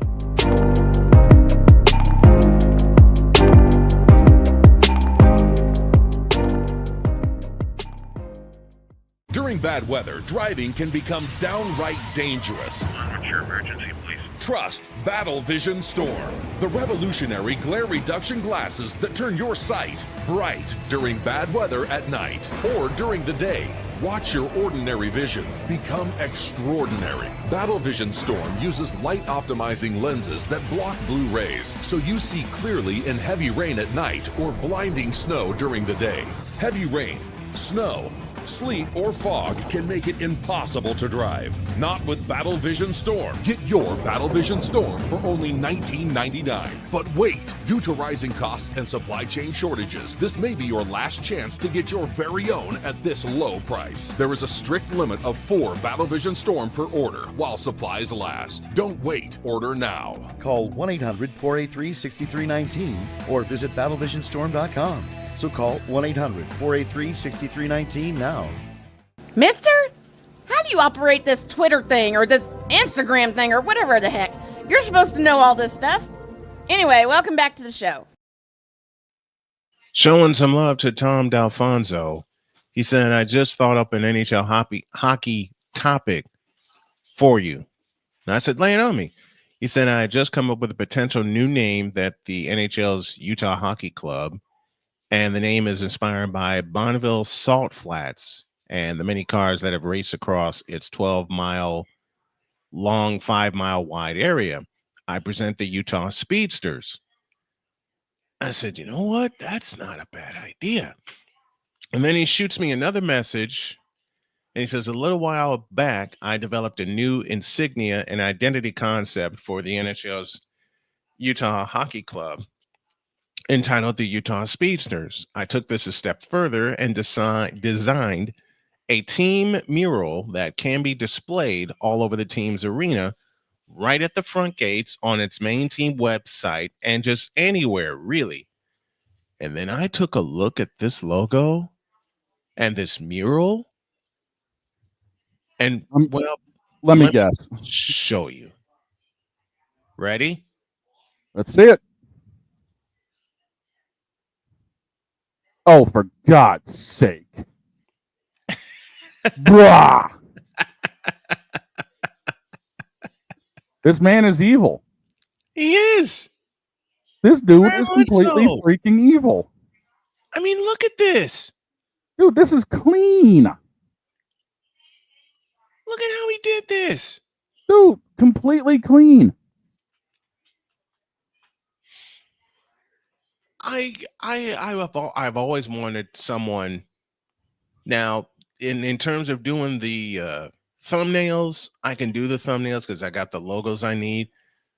But this is some heat, dude.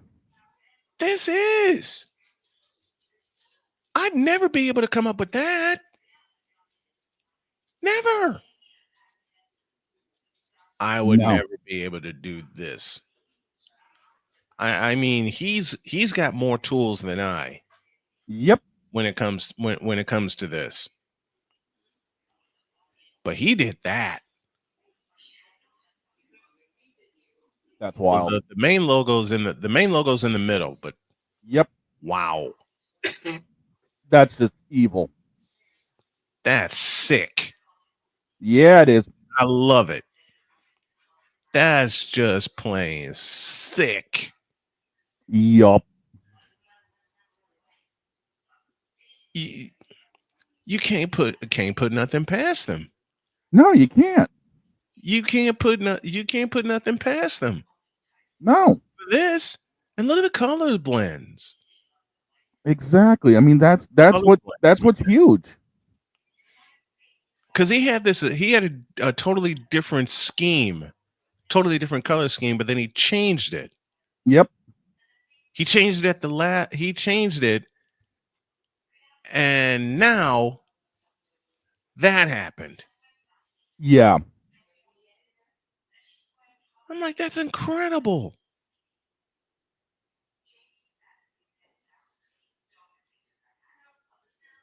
Here it is.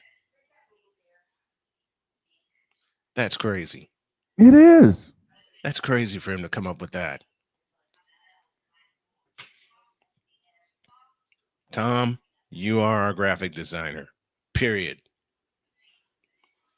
I mean, I thought I came up with creative stuff. Nope. And then I got to shout Cole Johnson out for showing me a little website called Videos where I can put all the graphics that are created in motion.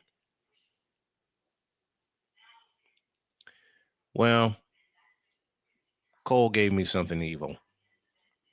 He gave me that weapon to work with.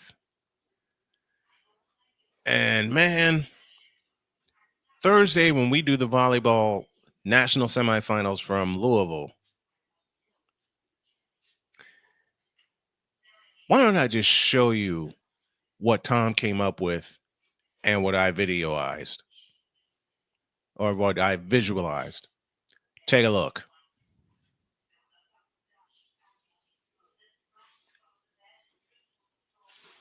That's tight. Take a look at that. That is tight. That just ain't fair. No, it's not. That just ain't fair.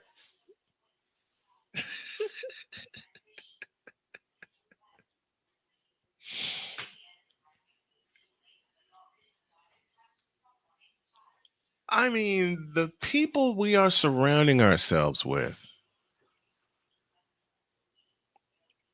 the people we are surrounding ourselves with. Oh yeah.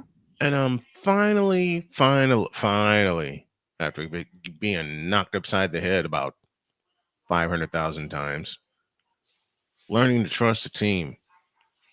Because when you've been a one-man gang for so long, yep, you got trust issues, man. I get it, dog. I get it. It's true. You have trust issues when you've been a one-man gang for so long. You're like, man, you don't understand what I'm doing. Yes, you guys do. Oh yeah. Yes, you guys do. Yes, that's Discord I have going. I was about to say that sounded familiar. Yeah, you should know. As much Yeah, that's why I also have streamer mode engaged, so I don't hear it. As much hell as you raise in Discord. You don't know half of the hell I raise in Discord, man. No, I know the other half of it. Y'all thought I'm evil here. Mm. It's nothing compared to Discord, folks. Nothing compared to Discord. Nothing compared to Discord. Discord's become one of those places where you can just raise hell and not get. Anyway, you can raise the hell and people laugh about it, man. That's okay. They've been laughing at me for 50 years. Right. They've been laughing at me for years. I don't care. I don't care. I love it. I absolutely love it. Anyway, there's a second game tonight. I don't know why that is the case. I don't know who the hell thought of this matchup. I don't know either. I don't know why the hell this matchup was thought of. I wish I could tell people why, but we all know we all know how it's going to end. I wish we could just say to them, take it back. Please. Here's the receipt. Christmas came early. We want to return it over to Walmart. Yes. And run away. Yeah. We don't even want the store credit. No. Give us you know what? You give us the store credit in cash. Yep. And we'll go find food with it. Yeah, exactly. Said receipt is the Atlanta Falcons and Kirk 2 Chainz Cousins facing the Los Angeles Raiders. You mean the Oakland Raiders? Oakland Raiders, Los Angeles Raiders, just not the Las Vegas Raiders. Oh, God, no. Just not the Las Vegas Raiders. Vegas Golden Knights I can deal with. I don't want an NBA team in Las Vegas. I don't want the Raiders in Las Vegas. They don't belong there. Just as much as the A's don't belong there. Jeez. And the fact that they're going to be playing their games in a minor league park next year in Sacramento. In Sacramento. Ew. I'm not watching. Neither am I. They belong in Oakland. The city of Oakland was too cheap. Stadium was falling apart. Stadium was falling to the wayside. Yeah, and now it's going to be completely eaten up by the weeds. Mm-hmm. Like bruh. Come on now. Come on now. Do we really want to see the A's in Sacramento? Do we really want to see the A's in Las Vegas? No. I mean, it's bad. It's bad enough that Tampa Bay is going to be playing their games in a minor league park because of the fact that the Trop got pretty much destroyed. But see, Tampa has an excuse. Yeah, it's called hurricane season. Yes.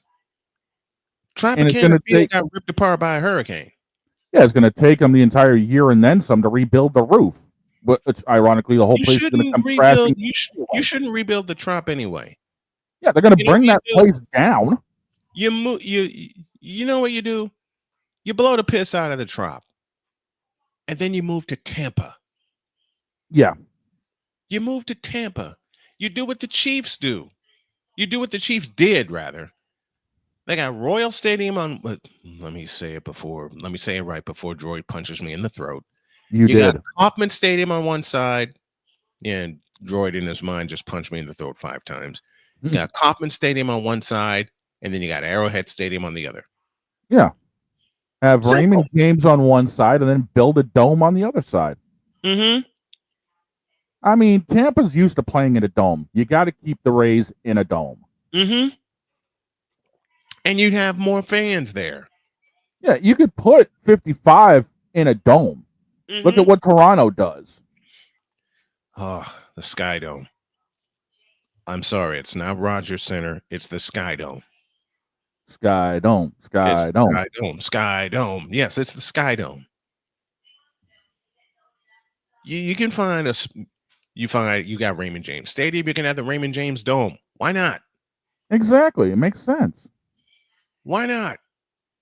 And besides, do you know if you make that place a multi-purpose, part 1, part 2, you put at least 50 grand in there. Part 3, do you know how many NCAA Final Fours would play that joint? Plenty. Look what they did in the Astrodome. Mm-hmm. You know how many NCAA Final Fours have been played at NRG Stadium already? Enough. I mean, hell, they've only been to Tampa once, and that was 1999 when it was the Sun Dome. And there's a reason. Mm-hmm. Because how can you call? I know there are plenty of teams with this thing, but let's humor me for a moment. How can you call yourself the Tampa Bay Rays and you play in St. Petersburg? Riddle me that. There's no answer. There is truly no answer. I mean, you could easily get the funding you need and build a dome across from Raymond James Stadium. Yeah. You refurbish the hell out of that place, put a shopping mall in there because that's what most places do now. Yep. Right? That's what most places do now. And I mean, you already have the Rays as it is. You got the Bucks. I mean, you've already got the nautical theme going. It's perfect. Mm-hmm. And you got the Lightning there. The Lightning brought you 2 cups. Exactly. They brought you money. They brought you plenty of money for a sport that supposedly people don't pay attention to, which is a lie. I mean, look at it this way. The Bucks are going to be in the offseason before long. Mm-hmm. So you got nothing really going on there. You can use that extra side for parking. Yes. You got the Lightning down the road. You don't need to worry about that. And yeah. And it's not like they're playing 5-6 days a week. You got to worry about competition from inside your own yard. Exactly. You really so don't. There's no reason why you can't put a stadium across the street from RJ, build it to go 55K, easy, and bring in everything.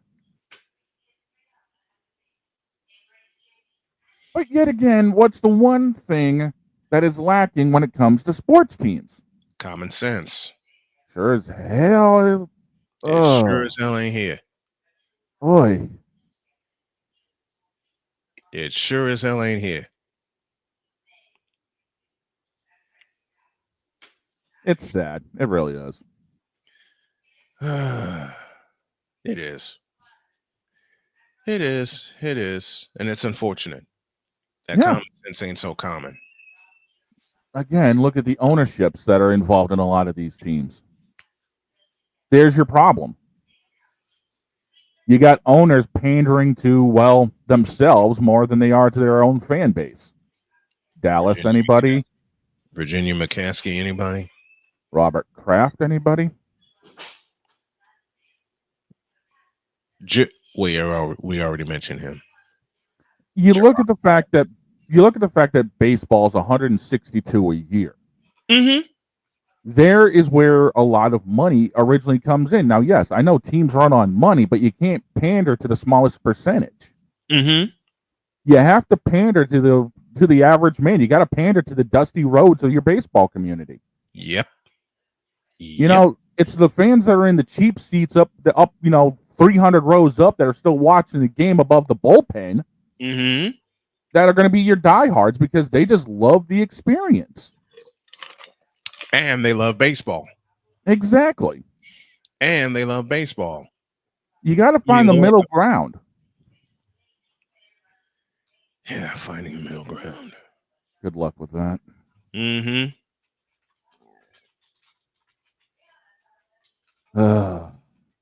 I mean, middle ground. ESPN, anybody?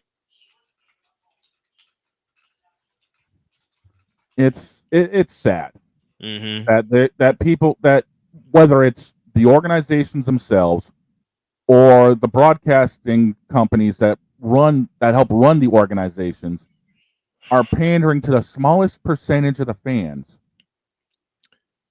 and are forgetting about those of us that have been there for years. Very small percentage. Yeah. I think teams wonder why they don't have the seats filled on any given day.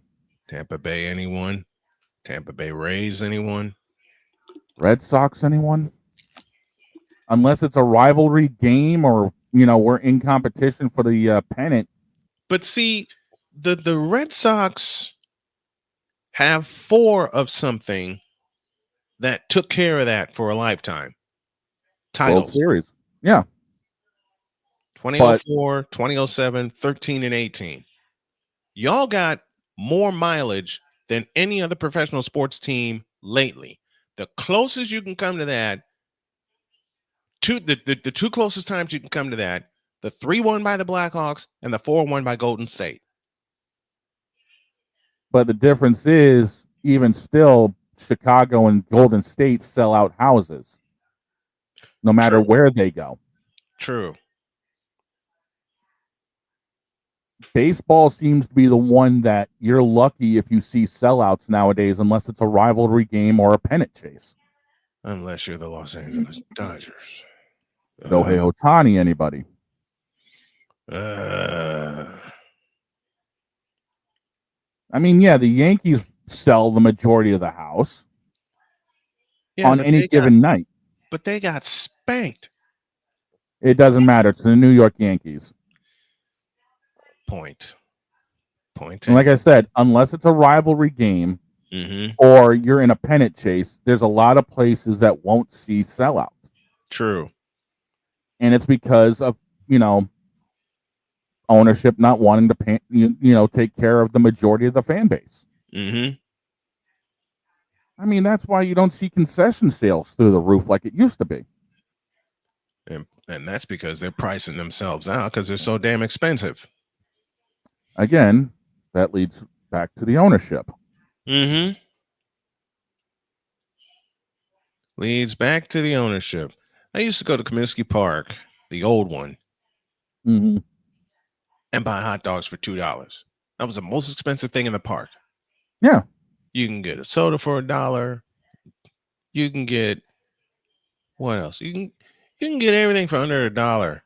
The most expensive thing was the specialty items, and even that wasn't more than $2. Yeah. Even that.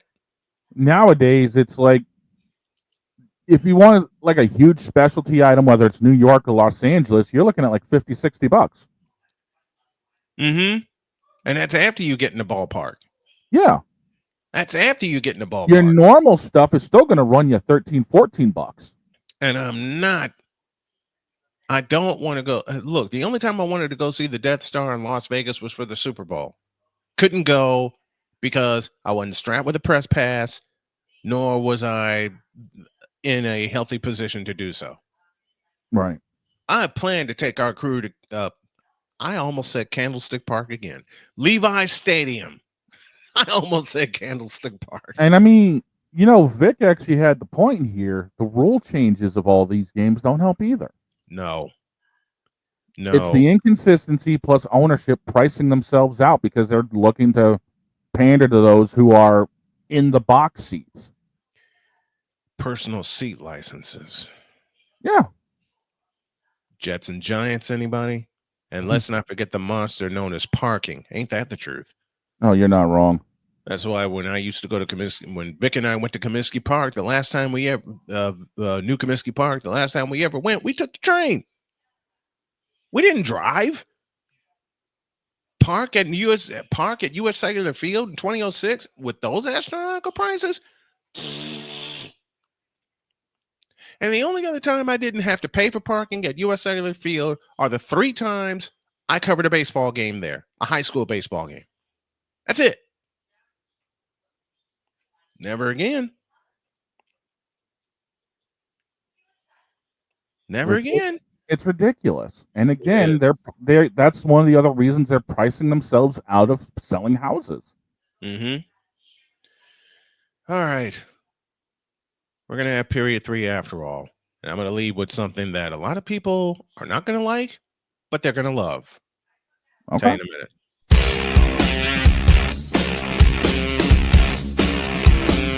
This is Snowman in the Morning.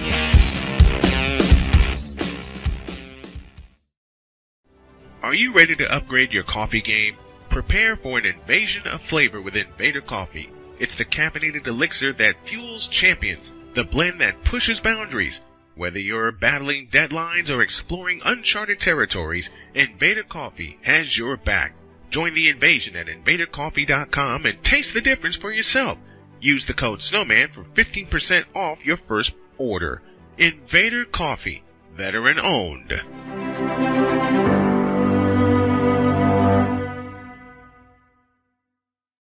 One of the great things about ordering meals from Mother of Macros is that you can do it from the comfort of your own home. Click the national or local delivery link to access the menu, and we'll ship the meals right to your door. We understand you won't always have time to plan, shop, prepare, and cook to provide healthy nutrition for your family, so the process is simple and saves you hours. We know you're busy, so our meals are professionally prepared and packaged. You only need to heat them up and enjoy. We provide macro-balanced, delicious meals, chock full of fresh, local ingredients with none of the stuff you don't want to eat. Plus, our menu changes every week, keeping your taste buds wanting more. We take care of your meals so you can worry about everything else on your list. Mother of Macros.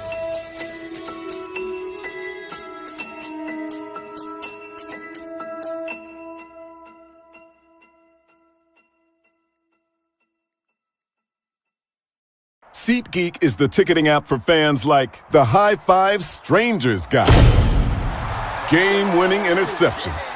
First down. Just a nice, solid tackle. If you're in arm's length, you will be swapping skin with this extrovert. You see, he knows SeatGeek got him a great deal on tickets, so he can focus on what he does best, smacking palms. SeatGeek handles the tickets to sports, concerts, and more, so fans can fan. Quinn. Moment of clarity. I haven't watched BT in years. KP. Drake needs to come back with another triple platinum album. E Digger. And then you have Ray J. Like, I can't stand that River Cricket. The Guru. Okay, the level of crack she's smoking, I don't want it. BS3 Network proudly presents the Knucklehead Chronicles podcast, where from card tips to hot topics to meet beep of the week, anything goes. Live every Sunday at 2:30 p.m. Central.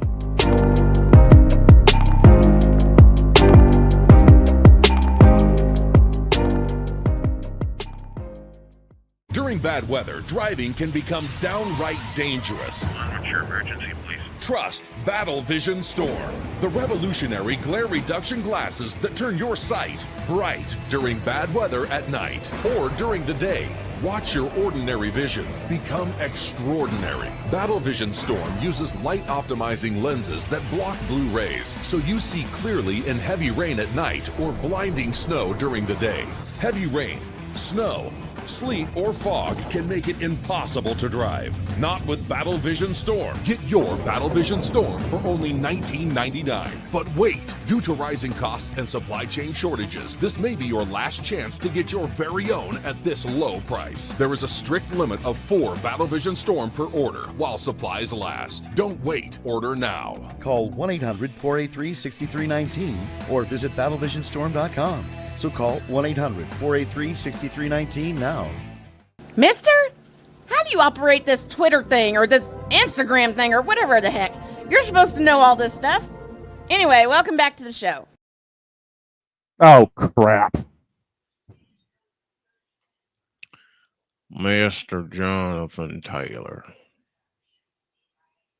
Oh, boy. You played like... I would say you need to be cut, but the Colts need you. Why did you drop the ball going into the end zone yesterday? You know, before I got something here. This deserves this.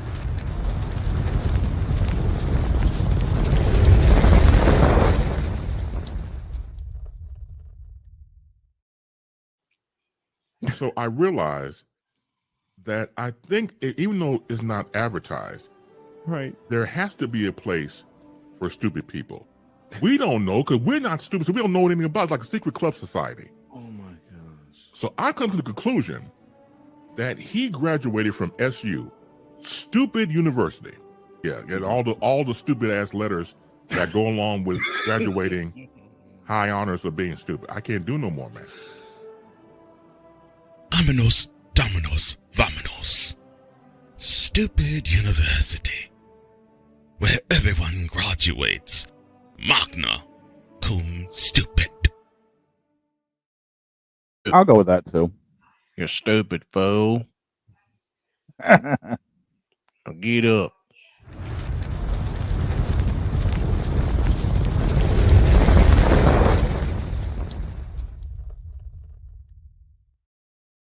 What happened? Oh, the commish decided to roast Jonathan Taylor and send him to stupid university. That's where he needs to go. Okay. Speaking of roasting.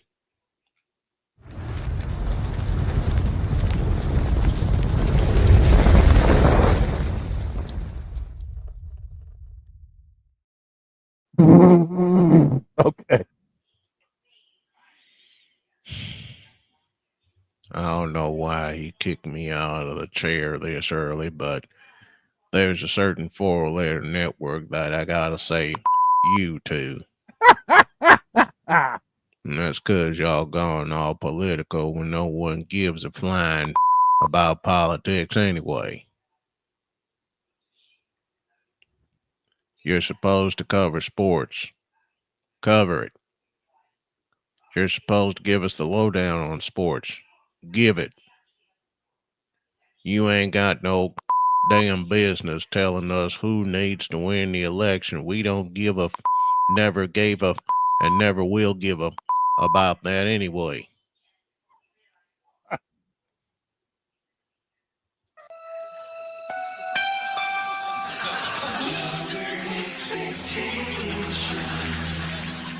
And I know y'all are thinking, He did what? you darn tootin' I did. Are you kidding me? No, Paul, we're not kidding you. Oh, God. To the point where I think Snowman's actually going to do the Monday night game after all. Oh, boy.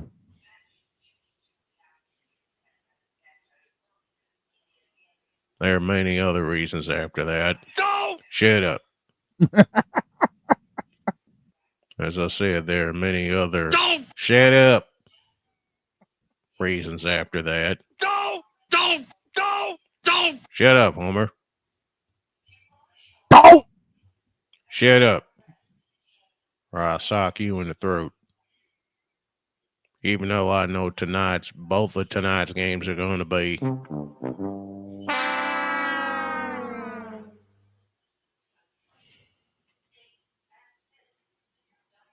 But to that four-letter network, get back to covering sports. It's what made y'all who you are. And then you sat on your asses and went to politics, and now it's costing you. Now beat it.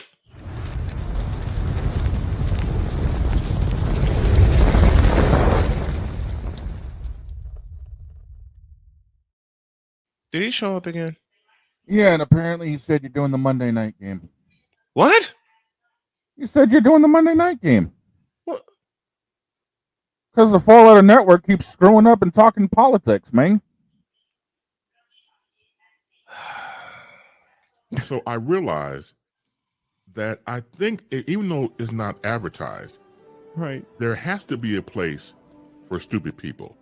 We don't know because we're not stupid, so we don't know anything about it. It's like a secret club society. Oh my gosh. So I come to the conclusion that he graduated from SU, stupid university. Yeah, all the stupid ass letters that go along with graduating high honors of being stupid. I can't do no more, man. Aminos, dominos, vamonos. Stupid university. Where everyone graduates. Magna cum stupid. Okay, fine. I don't want to do it, but I'll do it. I mean, you got two giant... Ain't no way. I'd love... Oi. Do y'all really want me to... Give me this. Do y'all really want me to do the Bears-Vikings game tonight? Hell no. To the no, no, no. Hell to the no. Hell to the no. To the no, no, no. What? Hell no. To the no, no, no. Hell to the no. Hell to the no. To the no, no, no. What? Hell no. To the no, no, no. Hell to the no. Hell to the no. To the no, no, no. Bitch, please. I'm getting too old for this. I'm getting too. You for real? I'm getting too old. Did it wrong. I'm getting too old for this.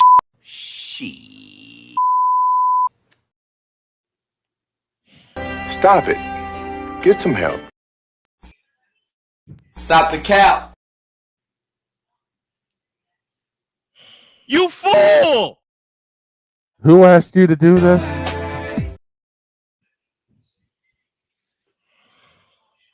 Apparently I am anyway. And apparently, according to people, and my wife made me aware of this, what I'm doing is only a hobby. Where's the button on my... Apparently what I'm doing is only a hobby. A hobby? Only a hobby, huh? Shut up, bitch.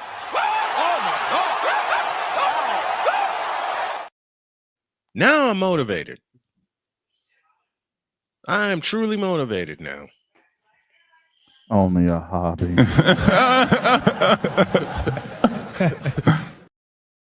Hey, look, my wife is the smartest woman in the world. And she opened my eyes with that comment. So, got to work smarter and harder to change all that because I'm sick and tired of saying, I'm getting too old for this. Only a hobby. I don't remember asking you a thing. Only a hobby? English, do you speak it?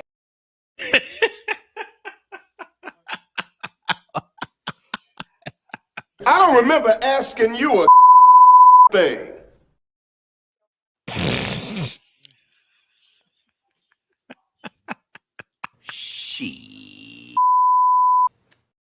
Great googly moogly. Cocaine's a hell of a drug.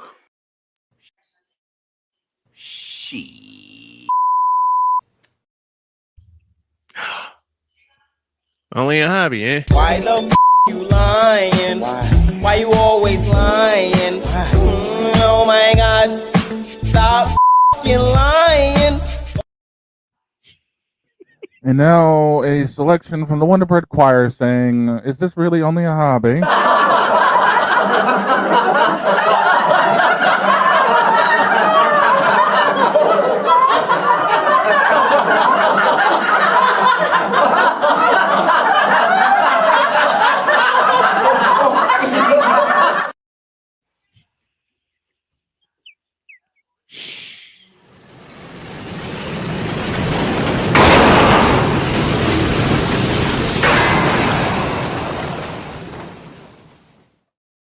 It's one of those comments that makes me motivated, laugh, and angry all at the same time. Because I just want to give each one of those people that say that a big fat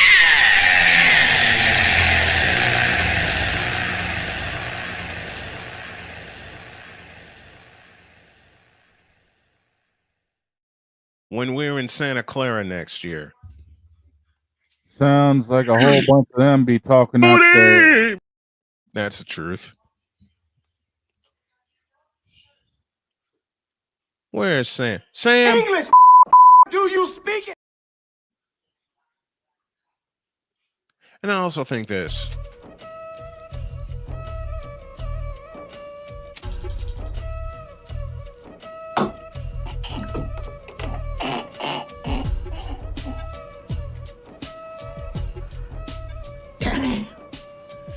This is so good.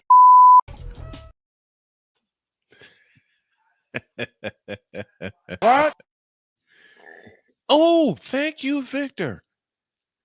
I know a button I can. Where is it? To the people who think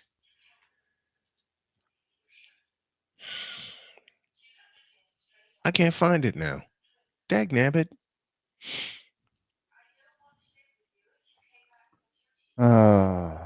Yeah, Victor's got the exact button I'm looking for. Where'd you go? Right here. Mm-hmm.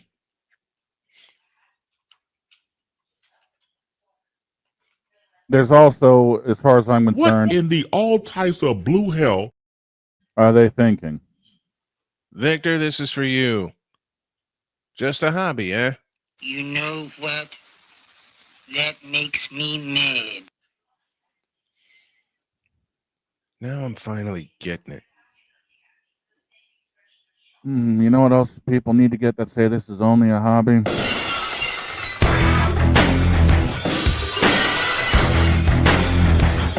That's Austin! That's Austin's music! By God, it's Austin's music! He's walking! He's talking! We've done lost our damn minds. Thank you, Jim Ross. We done lost our damn minds, man. Only a hobby? Hell no! Where you at? Uh, Oh, even better. Only a hobby, huh?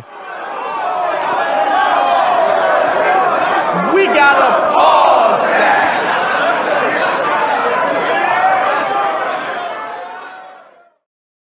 It finally hit me. you know what's funny? Many years, it finally hit me.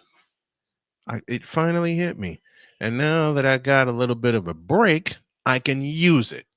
I can concentrate on some good materials and use it to help my family. Finally. Only a hobby, huh? Why would we have people like Bet US, Invader Coffee, and SeatGeek behind us, huh? Oh, we got a couple more behind us, especially when it comes to daily fantasy. I'll reveal them at the end of the week. Only a hobby, eh?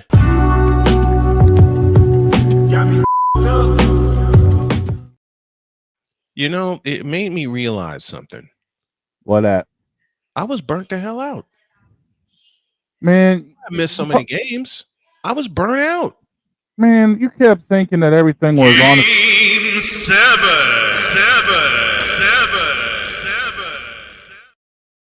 And you went too hard.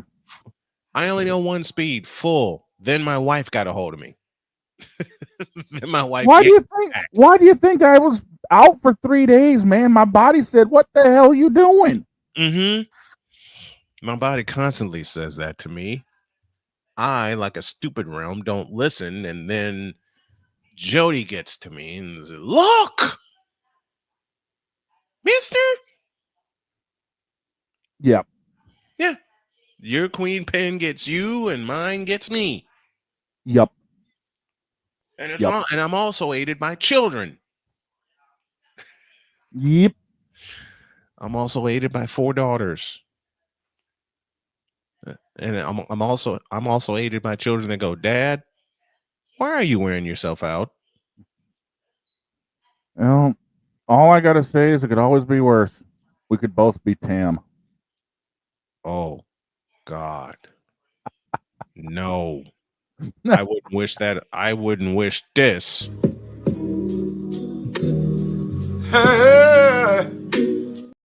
On my worst enemy. And believe me, I have a few enemies I'd like to wish that on. And this. This has been yet another Beating a Dead Horse presentation. We couldn't go we could not go a Monday without kicking the Moronic Republic and the Cowboy Nation around. And this. Cocaine's a hell of a drug. This. What? This. Shut up, bitch. Oh my God. This. You for real. This. This. Stop it. Get some help. This. I don't remember asking you a thing. This. Stop it. Oh, wait, I played that. That applies. Stop it. Get some help. It applies. And the biggest problem is this. Yes, Dak, it's you. Now get out of my face. Oh. We need a break. Because we've... Never mind. Yeah, hang on a second here. I got you. Is this the package we're looking? I'm sorry, wrong button. No. Wrong button. Back after this.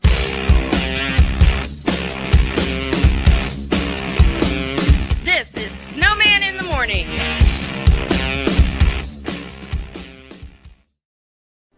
Are you ready to upgrade your coffee game? Prepare for an invasion of flavor with Invader Coffee. It's the caffeinated elixir that fuels champions, the blend that pushes boundaries. Whether you're battling deadlines or exploring uncharted territories, Invader Coffee has your back. Join the invasion at invadercoffee.com and taste the difference for yourself. Use the code SNOWMAN for 15% off your first order. Invader Coffee, veteran owned.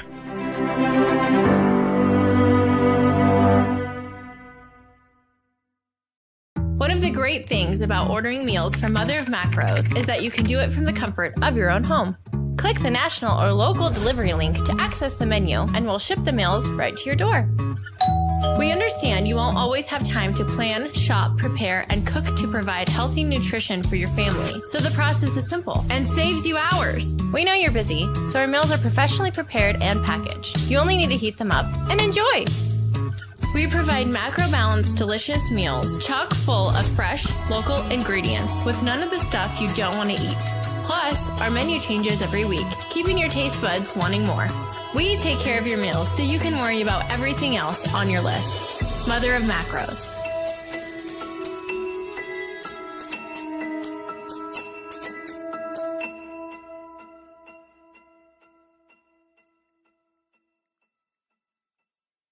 SeatGeek is the ticketing app for fans like the High Five Strangers guy.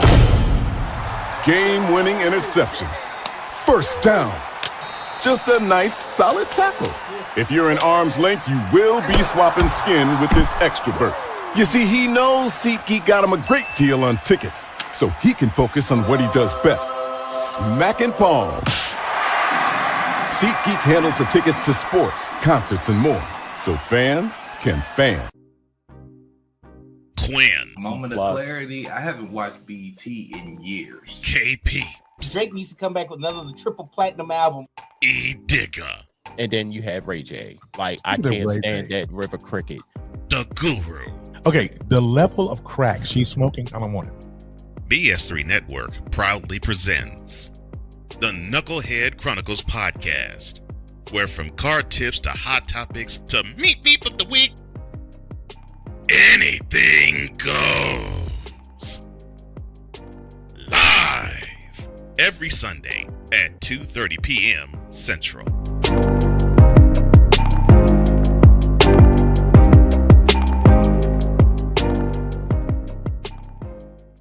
During bad weather, driving can become downright dangerous. What's your emergency, please? Trust Battle Vision Storm, the revolutionary glare reduction glasses that turn your sight bright during bad weather at night or during the day.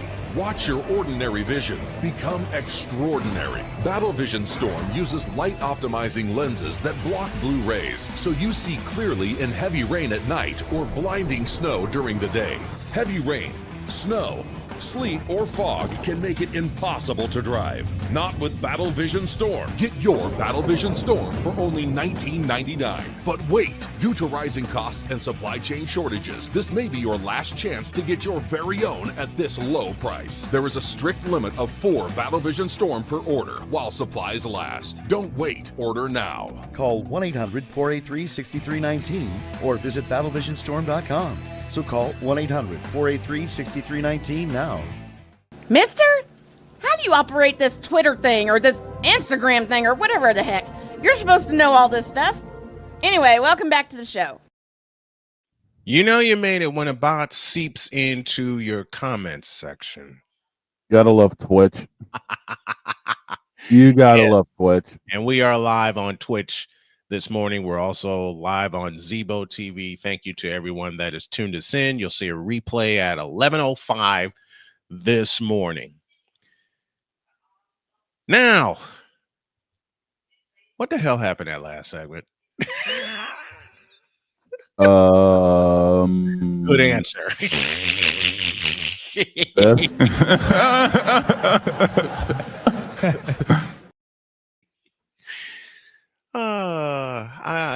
I gotta show you some love, bro. You have been there for me for the past 13 years. You and Victor both, especially with all of the hell I went through personally, all the personal turbulence, the happy moments, the sad moments. Victor, especially when I lost my dad, because I could tell you all this. When I lost my dad to prostate cancer on June 12th of 2007, I didn't want to do a thing. I know how that is. Victor said, no, you don't. I'm like, what? He said, you have baseball to do. Well, I don't want to do that while I'm in a pool full of tears. Mm-hmm. And Victor said, Wouldn't your dad want you to continue? He's right. There's not a day that goes by, William Otis Snow Jr., that I don't think of you, that I don't remember you, that I don't miss you. Mm-hmm. It's not a day that goes by where I don't think of you, where I don't miss you terribly.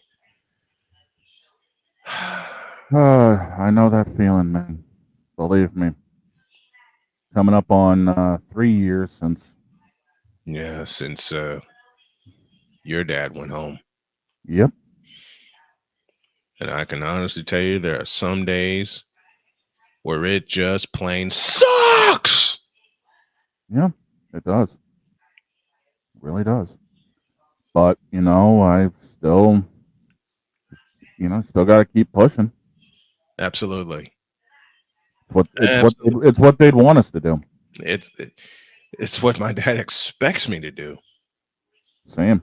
It's what my dad expects me to do. But I'll say it again. There are days where it just plain sucks. But here we are. Yep. Here we Exactly. are, still doing it. Still doing the damn thing. Yeah. I've told this story many a time. June of '82, my first ever White Sox game, where Dad took me to Old Comiskey Park. Mm-hmm. Dad and I were intently watching the game. My cousin Jackie went with me. My mom and my sister all went with me. They weren't paying attention to it. We were. Mm-hmm. Which is wild, but apt. It's so apropos that I was introduced to baseball by not just my dad, but my granddad. Worked for me. Worked for me. Dad's one of the reasons I love baseball. I can't get my wife to watch a baseball game to save her life, and I'm not going to either. I'm just not going to, and I realize that. But dadgummit, when she blessed me with a White Sox birthday, I cried. I cried. You can't go wrong with that. No, you can't. Can't go wrong with that. Now, because of you, Mm-hmm. hearing dirty water in my head. Damn you. Every time the Red Sox win, I hear that damn song. Yep. The first guitar chords of it. Yep. One day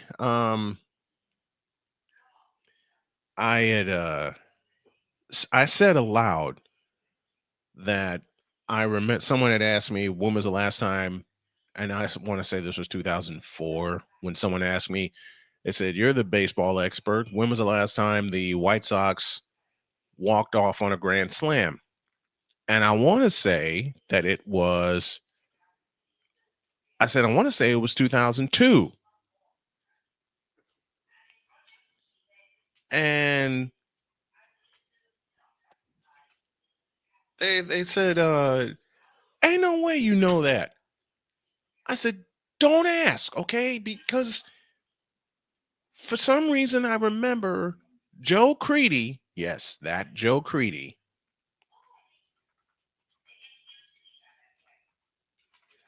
hitting a walk-off slam in '02 against the Toronto Blue Jays. And they said, there's no way you could know that. That's all I kept saying. There was just no way you could know that. I said, I'm telling you, I remember that hit. And they kept doubting me. They said, there's no way you know that. That's all they kept saying. The person who kept saying that to me, my mother.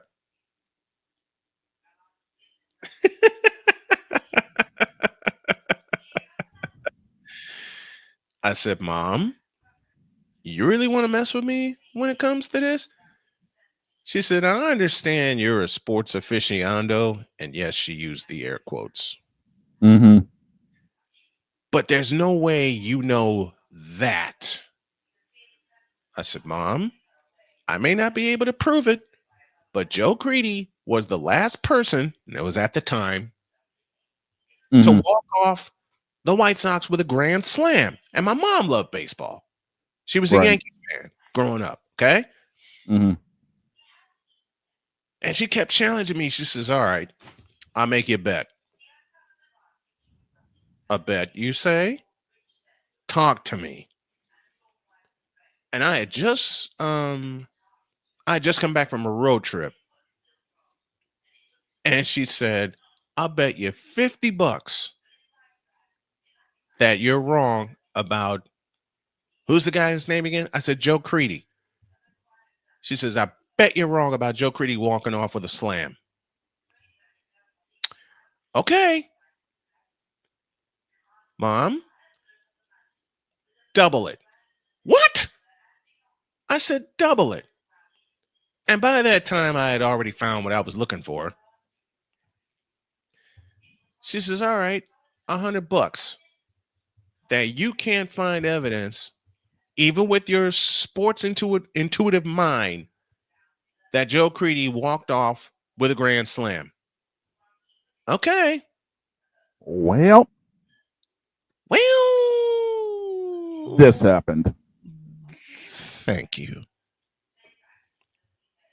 Swing and a long one. Left field. Missed the grand slam. And a White Sox winner, Joe Creedy, drives in 6 runs in the last 2. Yep. John Rooney, who I met live and in person at Sox Fest 2005. Nice. That was John Rooney on the call, August 24th, 2002, when Joe Creedy did the thing. Yep. I found it. I showed my mom. And needless to say, my mother was growling for a couple of days. Joe didn't get all of it, but he got enough of it. And I walked by my mother's room and I said, told you. But to really have fun with my mom, I didn't take the whole 100. I took half of it and I went out that night, and then Mom said, you didn't take the whole thing. Like, no, I'm not going to take the whole thing. She says, why not? I said, you should know better by now. I would have been a smart ass and said, well, the house gets a cut. Nah, that was Mom. I couldn't I do know. that. I'm just saying the house gets a cut. I know. The house took its cut and I went and had fun that night. Nice. Nice. The house took it. I slipped the rest of it in an envelope and I put it in her purse. Mm-hmm. And she says, what's this for? I said, remember that bet we made about Joe Creedy?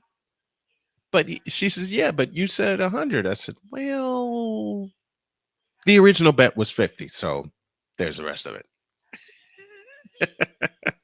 Nice.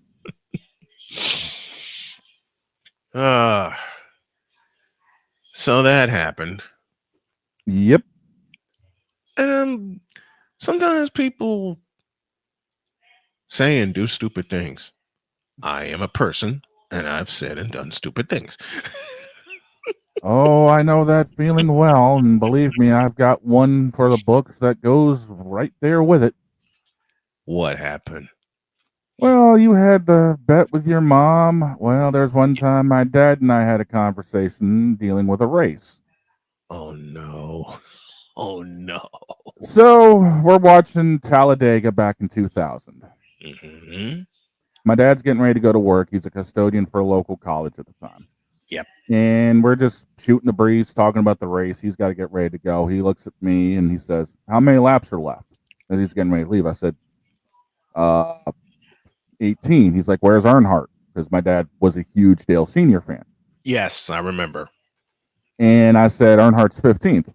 My dad said, watch him win this. He's driving off, and I've got this confused look on my face, and I'm internally thinking to myself, what the hell are you thinking, Dad? Mm-hmm. Well, as the story goes, Dale Sr. does Dale Sr. things and pulls off the win. Right side of the car is all tore up, and it don't matter. Dale did the damn thing. So my dad always came in late from work. I'm usually sleeping at the time, so I won't see him till the next morning. Mm-hmm.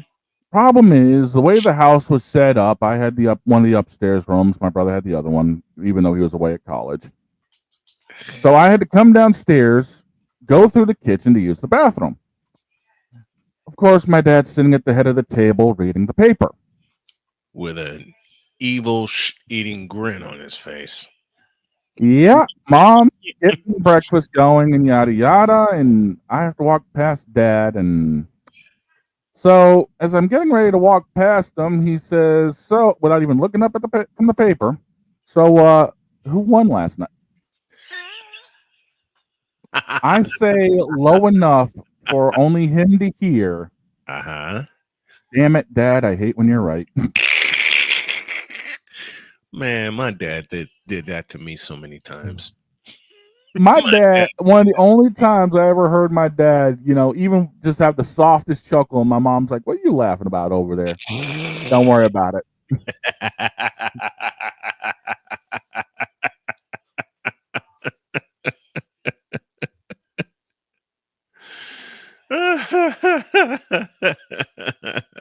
Yep. Yes, Victor. Great googly moogly. Pretty much. There was once we were watching the Kansas City Chiefs and the Denver Broncos, and at that time the Broncos quarterback was the legendary John Elway. Mm-hmm. Number 7. Denver trailed that game 19-7. Mom picked the Chiefs to win that game in her office pool. Mm-hmm. And I said, "Mom, you made a mistake." She says, "Well, you weren't here to help me. I know, I was doing my own picks." And she said, "Would you have picked the Chiefs?" "No." She says, "Well, why not? John Elway, that's why." Exactly. And Mom said, "There's no way John Elway wins this game. Look how much time is left." My dad walked in from the store just at the tail end of that conversation and said, "Exactly." Look how much time is left. I fell out laughing. And what does Elway do? Well, 2 touchdowns in 4 minutes. From 19-7 down to 20-19 victory. I said, I'm out of here. Yep. That's one of those. That's one of those. That's one of those. I'm not hanging around for this. I'm gone. Mm-hmm. Like, I'm getting out of here.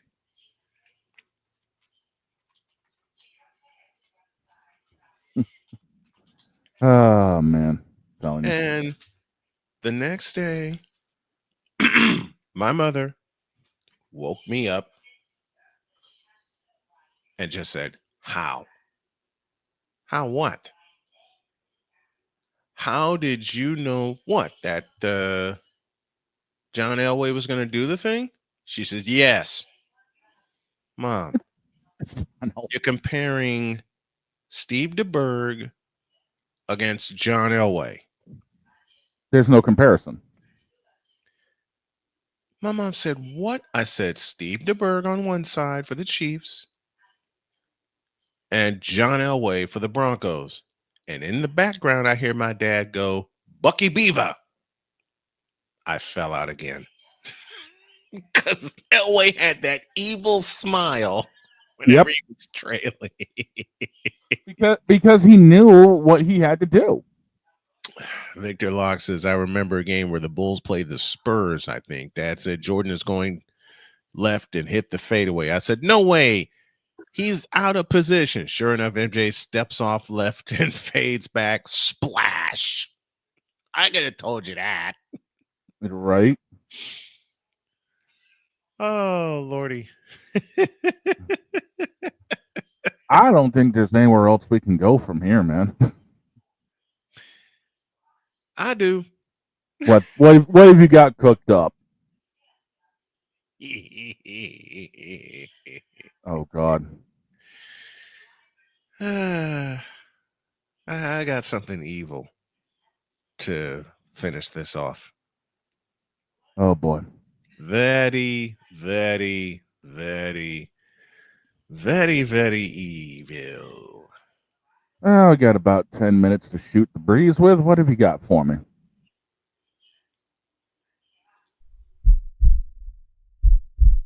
In a world where partial greatness is celebrated and total greatness is shunned, there stands to be a figure on the lips of those who love him and those who hate him. The inane comparisons to Michael Jordan and Kobe Bryant continue and has existed since 2003.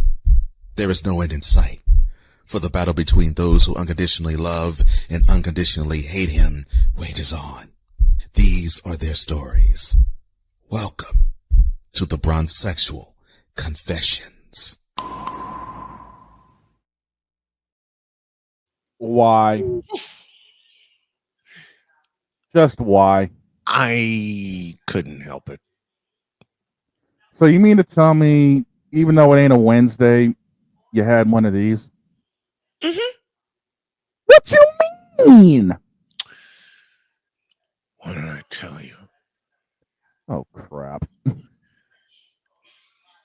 One particular fellow, I use the term loosely, said, quote, facts. LeBron James is the only player in NBA history to be listed at all 5 positions. Point guard, 2020-2021. Shooting guard, 2004. Small forward, 2005 to 2012, 2015 to 2017, 2019. Power forward, 2013, 2014, 18, 23, and 24. And center, 2022. The most versatile player ever. Wrong. Hold up. The most versatile player ever. Close quote. Wrong. The most versatile player ever was Irvin Magic Johnson. And while I'm thinking about it, and while we got a few minutes, Jay Spivey is in on the fun. From North Carolina. Mm-hmm. You're welcome, Jay. You're welcome, Jay. Sorry, guys. It's all right. I apologize for being late. We got a few minutes. We got a few minutes. I'm very sorry. I appreciate it. You good, bro? Before we close up shop, just reading this ridiculousness, only player in NBA history to be listed at all 5 positions, and there's different years. Now, I'm countering this with the word wrong, because Magic Johnson was listed at all 5 positions. Here is the difference between this frivolity here in front of me and what I saw on May 23rd, 1980. This frivolity listed here to my left has him listed at different positions in different years. Magic Johnson was listed at all 5 positions in one game.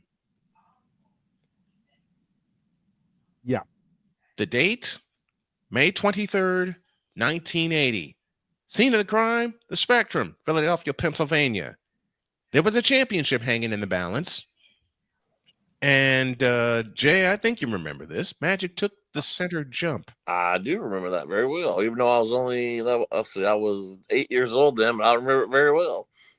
He took the center jump against Caldwell Jones, dropped 42 points, grabbed 15 rebounds, dished out 7 assists, and won. Well, guys, don't you know that nothing really happened before LeBron and Kobe were born? Who told this lie? The people that apparently bought this. This moment of bronze sexual stupidity is brought to you by Hooked on Bronix. When you start talking like an idiotic bronzexual, Hooked on Bronix can set you right. Call 1-800-YOKAY. Real LJPM, now approve all this.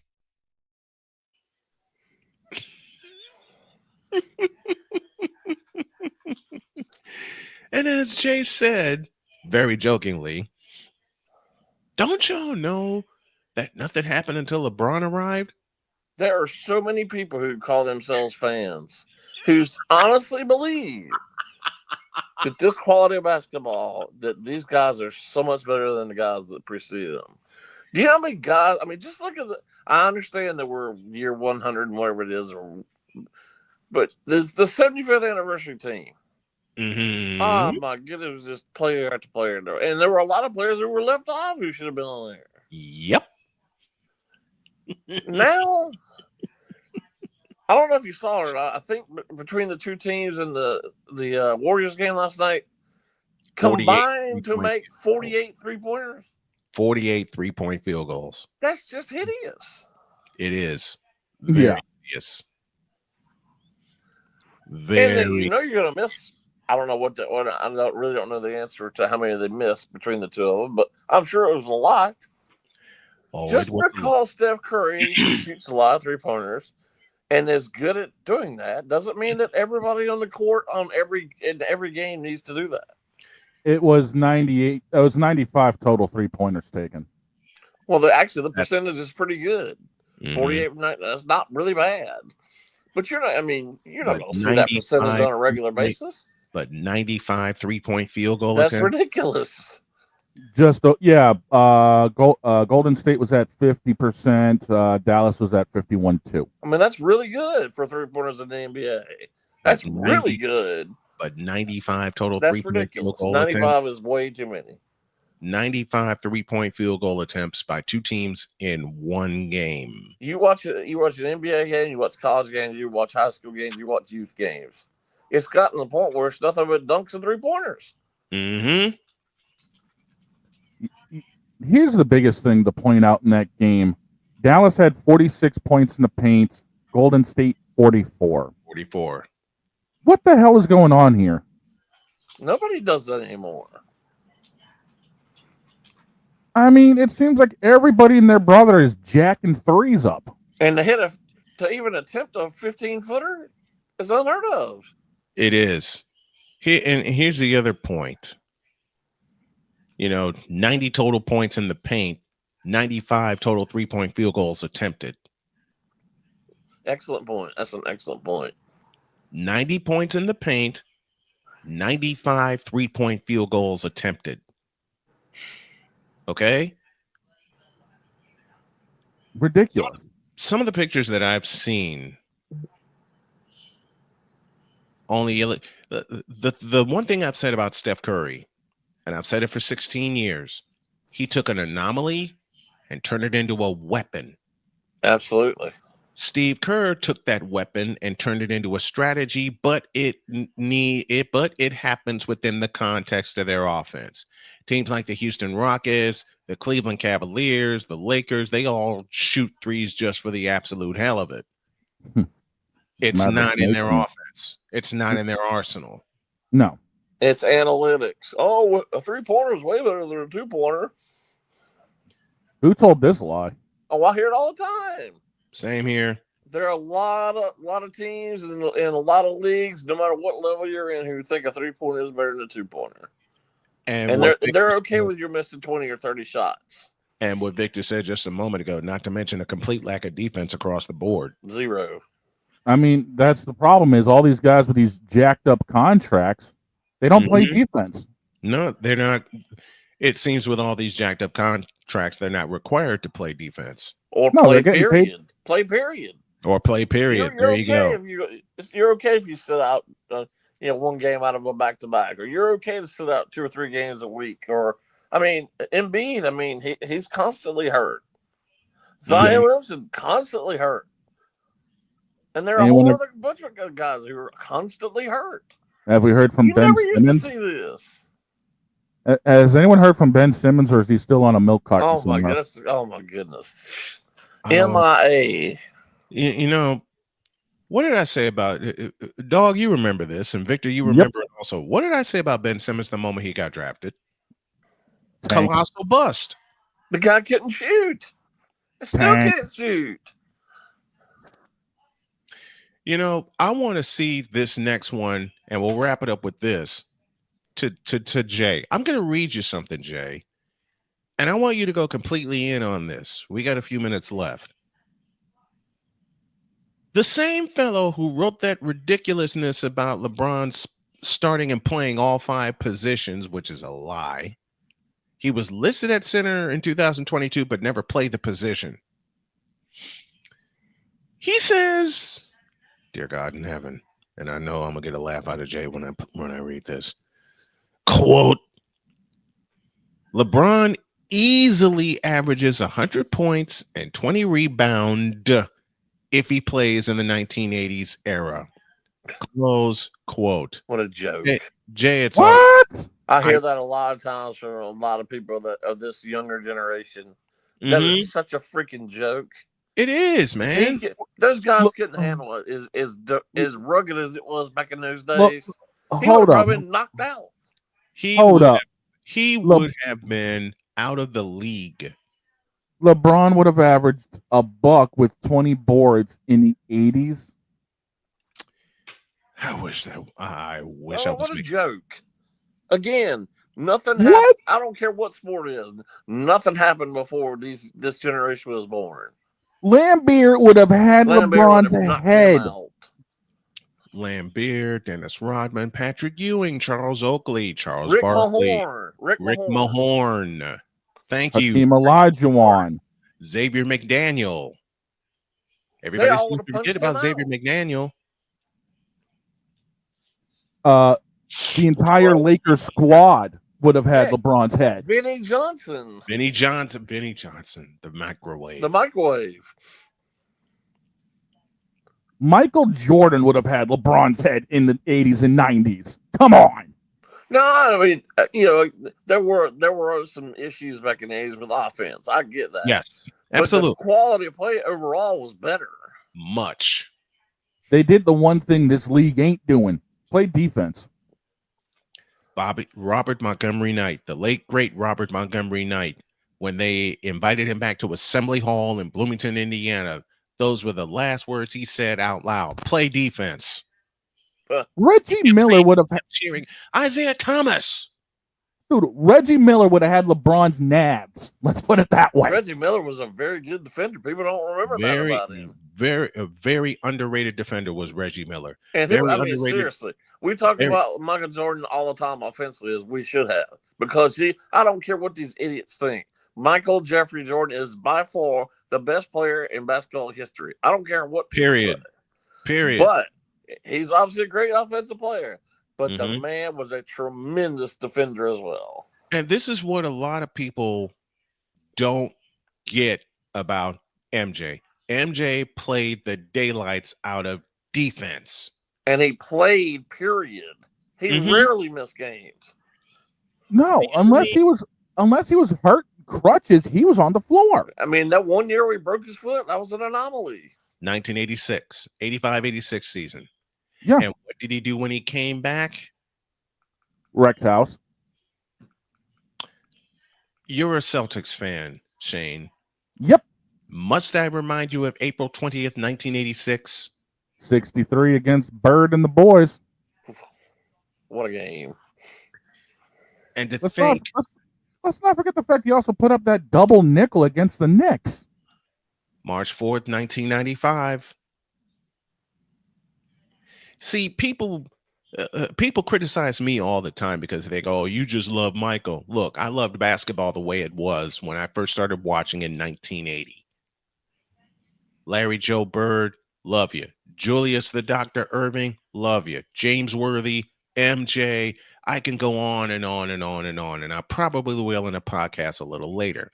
What I'm effectively saying is this: to the people that are on LeBron's nads, get off him.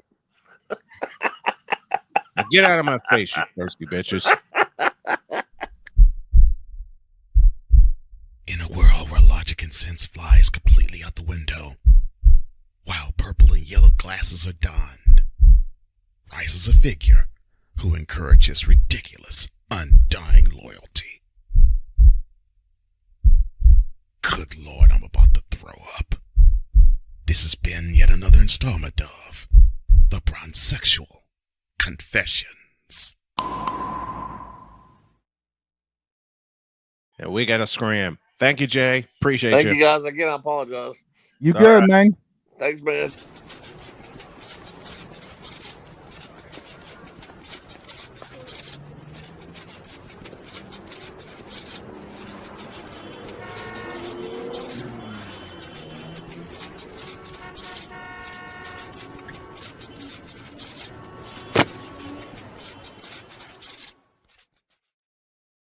I knew he'd enjoy that.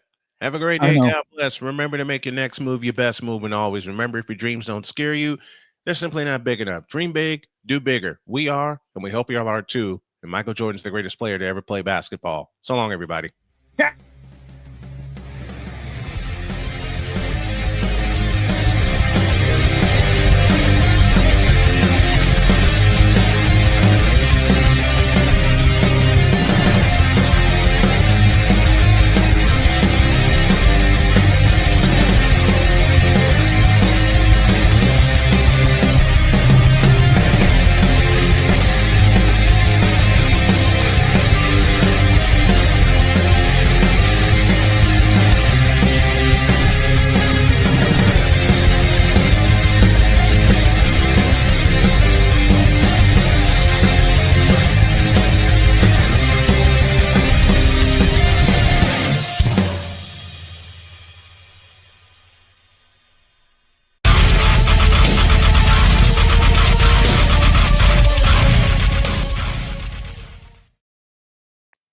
I said, Michael Jordan's the greatest player to ever play this game. And believe me, we've seen quite a few greats. We're out of here. See you tomorrow.